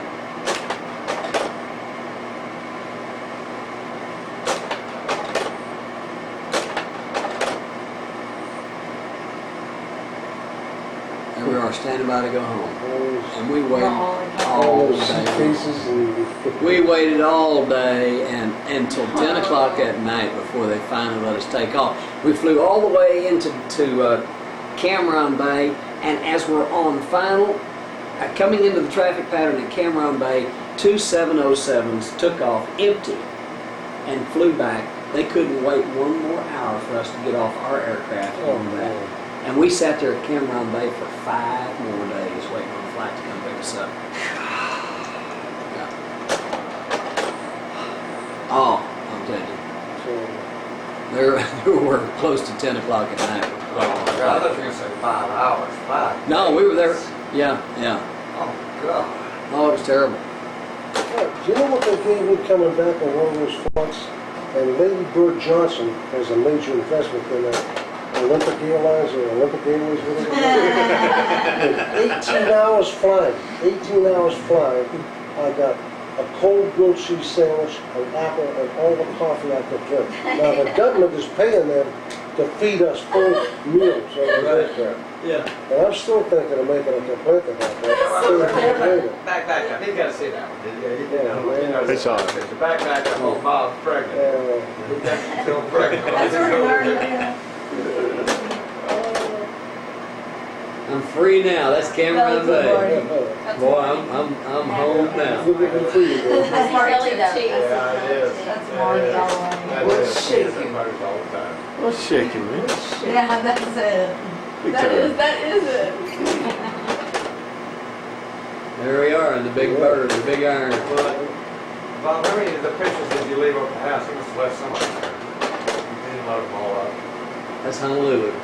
The picture I wanted to see was the 2 helicopter shots. With the ones in the ball of flame. You know, you said you shot the linkage out of it, don't you remember? They shot the linkage out of it, you went down, Yeah. got the guys, you don't have that picture here? I don't think so. Oh gosh, that's such an awesome shot to see the helicopter in all the flames so they couldn't get the 8,000. Oh, that's Houston. This is my sister, and this is our oldest nephew, Todd, and that's my sister and her husband, Paul. Yeah, look at Maryland, yeah, there's Kay, yeah. and Todd. Maryland hasn't changed at all. Todd's the #1 salesman for WorldCom. Except I think he started something, I'm not sure if he's still with him, I was a couple years. There I come. Yeah. There he is. Hey, well, wait, back up one more time, back up just a second. There he is, he sure is. And who's this guy in front of you? There's Todd. On here, yeah. There's Sister Mary.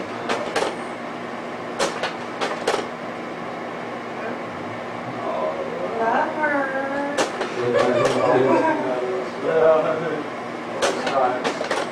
love it. I There's love my it. sister, yeah, that was Mary Hall. You like that? Oh, I love it. Home Bob. We should still be wearing it, shouldn't we? Bob, you haven't aged a bit, my boy. Oh, the two pictures, there's a new home, there's this thing.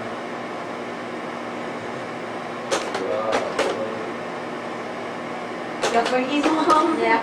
Twiggy. Yeah. You're You're in the Carolina. I think we both got that same outfit. Yeah, it's just like Eric did it. Yes. Just like Eric.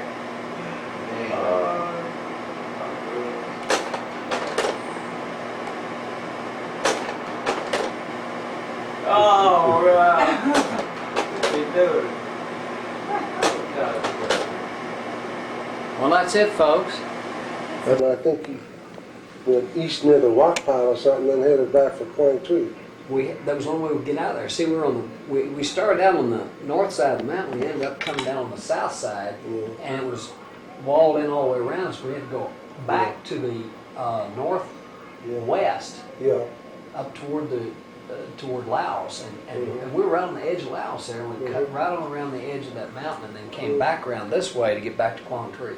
Bob, you need to, so Marty can record that, you need to, if you wouldn't mind, go back over, if you wouldn't mind, while he can record this, go back over the sequence of that, because he What wasn't, happened? What happened? yeah, the way From- that you. from my was- standpoint- From your standpoint. From my standpoint, in the back seat, no, I don't even remember if we picked anybody else up that day, or it was just that one patrol. He picked you. You were out there on the mountain too. No, I was flying with him. Yeah. And, His Why were you in the aircraft? well, I had one patrol that had been out for 10 days and 9 nights. The monsoon rains he was in just charge. disallowed anybody. You were from going to flying. get your guys. They disallowed anybody from flying to pick these guys up. They were out for 10 days and 9 nights. They're supposed to be out for 5 days and 4 nights. And what was going on, and he picked up on it somehow, was the patrol leader kept giving him forward azimuths rather than a back azimuth so that he could come into it. You remember that? I remember And, that. Yeah. And then when we were going up the backside of that mountain, you're talking about, slopes like this, and he's got this aircraft level, but he's got the collective up on the air, and he's going up this thing until he hit the whiteout. When he hit the whiteout, he did a 180-degree turn, a half circle turn like this, and when he did, the engine went out on him, and the Well, we aircraft started rolled over on its drooping left side. RPM, I recall, but we didn't have an engine failure, but we started drooping rotor It RPM. sounded like to me. Of course, I don't hear well anyway, Yeah. but I didn't hear anything whopping air. Like you can usually hear the helicopter's flying, you hear that bap, bap, bap, whop, whop, whop. Or When the noise There stops, wasn't that's when nothing you start happening. worrying, isn't Huh? it? When the noise stops, that's when you worry. That's what I was. I was. But that confounded thing rolled over on its left side, and we had just topped off with JP4.3, I think. Mm-hmm. And when that thing rolled over on its left side, I was looking at the ground and had one of those millisecond thoughts that I'm not even going to know this when it hits the ground. We're all just going to be crispy critters here in a couple of seconds. And I don't know how he did it. That's what I wanted to ask him. Maybe he can tell me right now. The nose went down. The aircraft turned about a quarter turn, and I could hear that engine winding back up, and it sounded like a Tinker toy. And all of a sudden, those blades started slapping the air, and he got that thing level, and we went down that thing like 60. And pretty soon you could see the sunlight. We were coming out of that kind of a haze into the sunlight down there. The hill was kind of round like this as he came down, and just about before he got to the bottom of the thing, he turned and looked at that lieutenant. He didn't give a laugh for not watching the instruments. He said, "Well, I'm flying this thing, you watch the instruments." And then when he came around the mountain, he went out this way, and then he turned back. He says, "I think I know where he's at," and he turned back towards that mountain, and that's when that cloud covered it completely except for a horizontal. It just looked like someone drew a straight line across there where the clouds were. He was coming right into the cloud line, and all of a sudden he turned away like this, did a 180 away from the cloud line, and he looked back at me, and this is exactly what he said: "Top, I'm going home in 2 days. I can't go into that shit." That's exactly what he said. And I said, for whatever stupid reason, I copped a plea on him. I said, Chief, I had to lean forward to see the name on the back of his helmet. That was CWO-4 white. And I said, Chief, I got some kids up in that mountain, been out there 10 days and 9 nights. They're only supposed to be out there 5 days and 4 nights. And they're out of everything except that water to surround them and a few rounds of ammunition. They've been The out water of was food. dripping off You know, his they're out of legs. food, you know. And he turned that thing a 180 again and came right back into that tree line. You couldn't see anything on the mountain. You're just looking at a cloud. He came right into the cloud, upended the helicopter like this, and used the blades, the downwash from the blades, and looking right out that nose bubble. He's going from treetop to treetop. And it was incredible because the cloud was inside the aircraft, and I couldn't see him a couple of times sitting right in front of me. I couldn't see the door gunners right here. Couldn't see the co-pilot. That happened a couple of times. And then I'm looking out through the nose bubble, what he's looking at, and he's just going with the nose bubble treetop to treetop. And it never entered my mind. I'm sure it did his because he's a pilot. As far as those blades reach out, we could have taken a blade strike at any time, going up and coming down. If we did, it would have been all over for everybody. And when he broke out on top of that ridge, I don't know if it was a razorback ridge or not, but there was a footpath about a foot wide on the top of that thing, and Sergeant Miranda, whoever was talking on the radio, was giving him forward magnetic azimuths. So he gave him an azimuth that was a forward azimuth, and he did I guess a pedal turn to the right and started following that real slow, putting along that ridge like this, and all of a sudden the ridge dropped off just like my knee here, and we went right off into that cloud. Nothing, just we're surrounded by white. He did another 180. And he found that ridge. I was glad to see the ground again myself.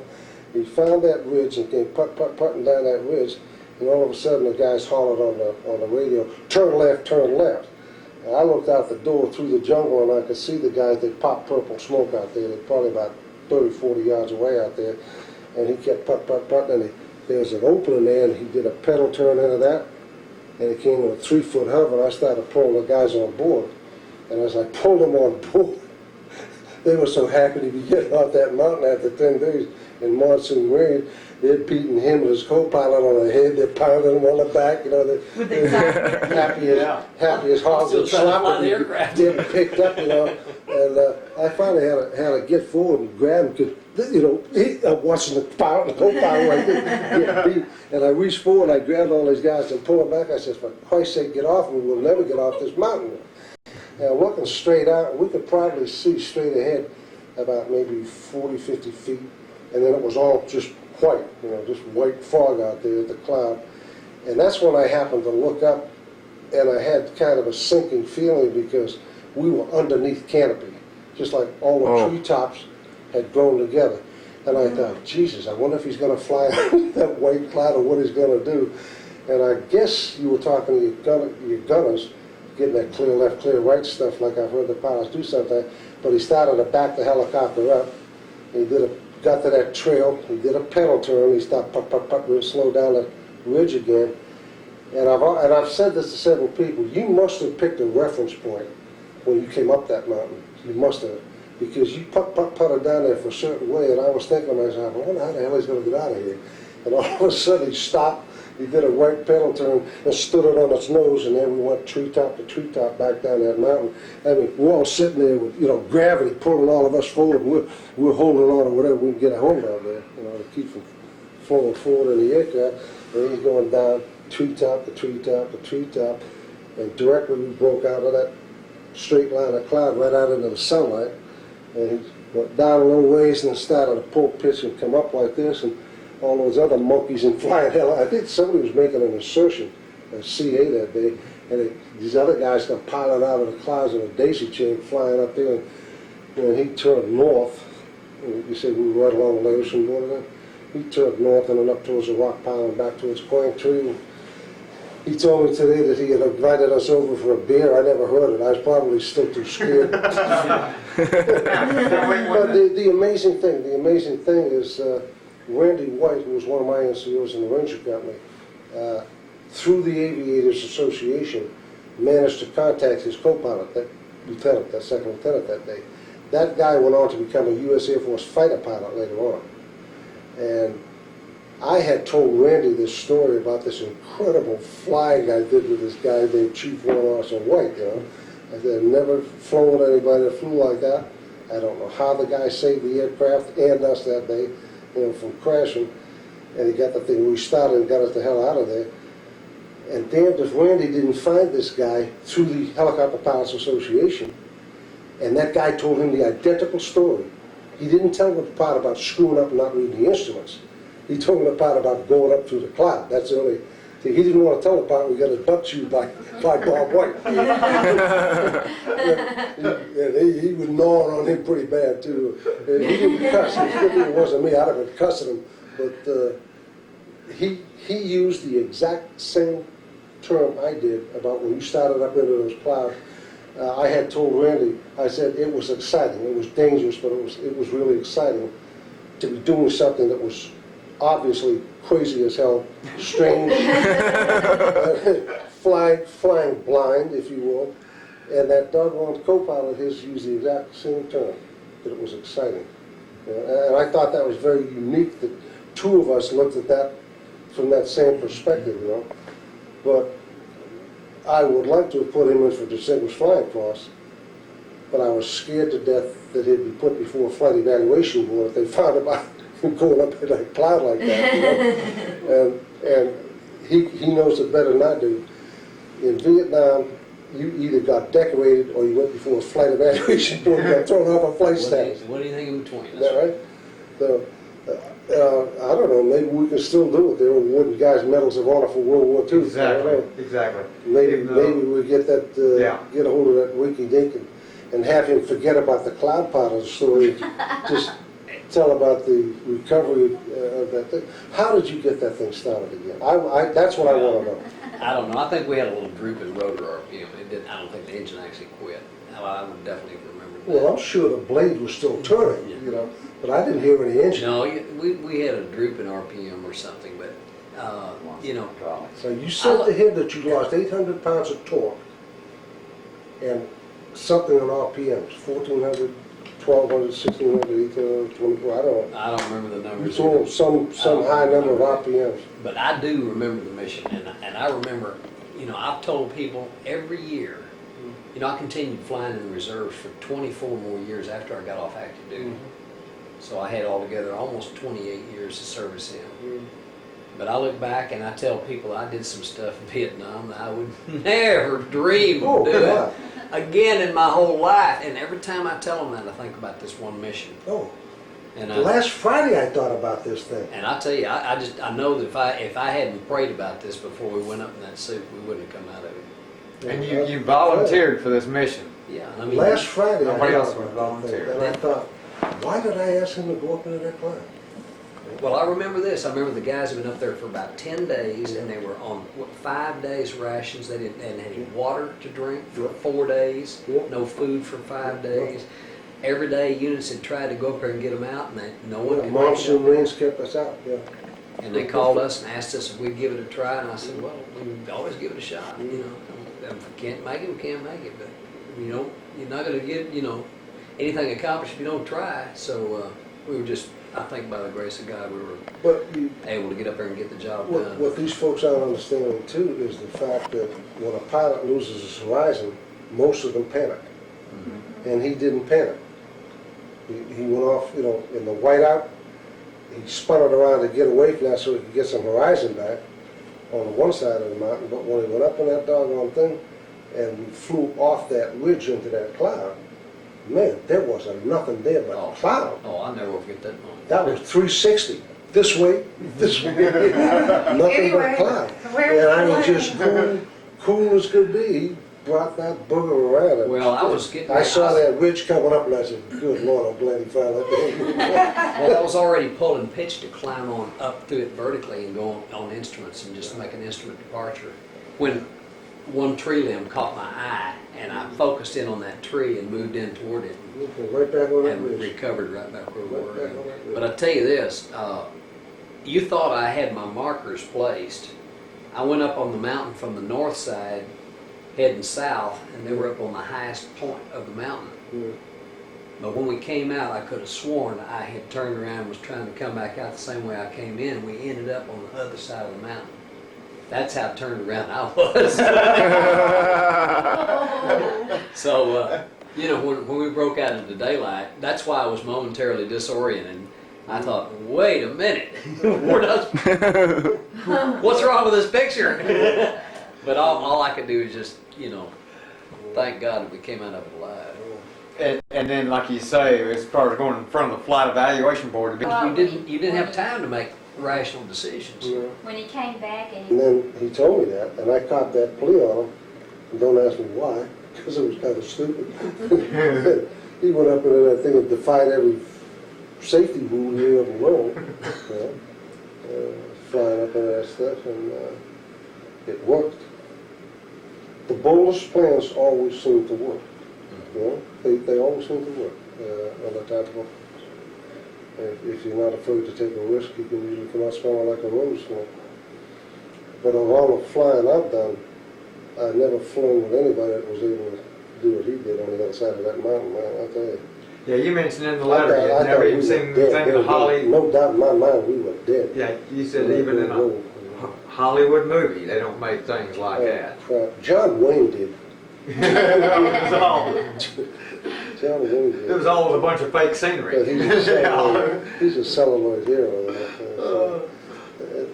And he'll probably be the first one to say there are countless acts of heroism that go unnoticed and unrecorded all over the military and all areas of the military. And That's right. certainly the pilots, if you just understood the record just of the 2nd and 17th CAV, the numbers of pilots that were shot out of the air in any given month, in any 30-day period, you'd be astounded. We lost an awful lot of pilots there. Yeah, right after I left, half my unit was shot down and killed. Within 3 months after I left. Sure. Yeah. That's, And we were 2nd 17th. When I picked you up, we were F troops, 2nd 17th. It was a provisional troop. It didn't last but about 6 months. But they just had a need for more CAV missions, and so they redesignated the Alpha Company 101st Aviation Battalion as a CAV troop for an interim period. And it was one of the shortest lived units in, well, certainly in the history of Vietnam, and one of the shortest lived units in the history of the U.S. Army. Then 6 months later they reverted back. No, it wasn't even 6 months. It was like 5 months. They reverted back to Alpha Company 101. And didn't you call it the funny Yeah, troop? we call ourselves Funny Troop. Because here we spent half of that time just training to try to learn how to do these CAV missions. The tactics of it was totally different from what we've been, because we've been a combat assault unit, and we had different method of operation. So we call ourselves Funny Troop. But it was fun while it lasted. Vietnam was a great place to visit, but I sure wouldn't want to live Oh, there. yeah. you will be some of the gunship pilots that were flying those Cobras. And you know how they used to wear the big black Stetsons? Some Oh, yeah, of those Cobra yeah, pilots yeah. in the CAV. They wore the big black Stetsons. Even when they were flying, they wore the doggone thing. And some of, I think it was the commander, the guy that had a French name. I can't remember his name. He's Lieutenant Colonel, had a French name. He was there. Oh gosh, I forget what period it was. We went through about 3 commanders. One broke his leg and doing a rocket attack. But this Frenchman, he had a big 6-shooter, and his slightest cannon before he'd be shooting at NVA and VC with his big 6-shooter he had when he flew. And had the sergeant major in the gunner's seat, and he was flying a doggone thing, and letting his sergeant major for the CAV, who was an infantry guy, fire the gun systems. And he's out there, he'd slide the canopies and fire at these doggone, or pop the canopy and fire at these guys. And I said, this guy's crazy. He's a lieutenant colonel, cavalry. Who is that guy in your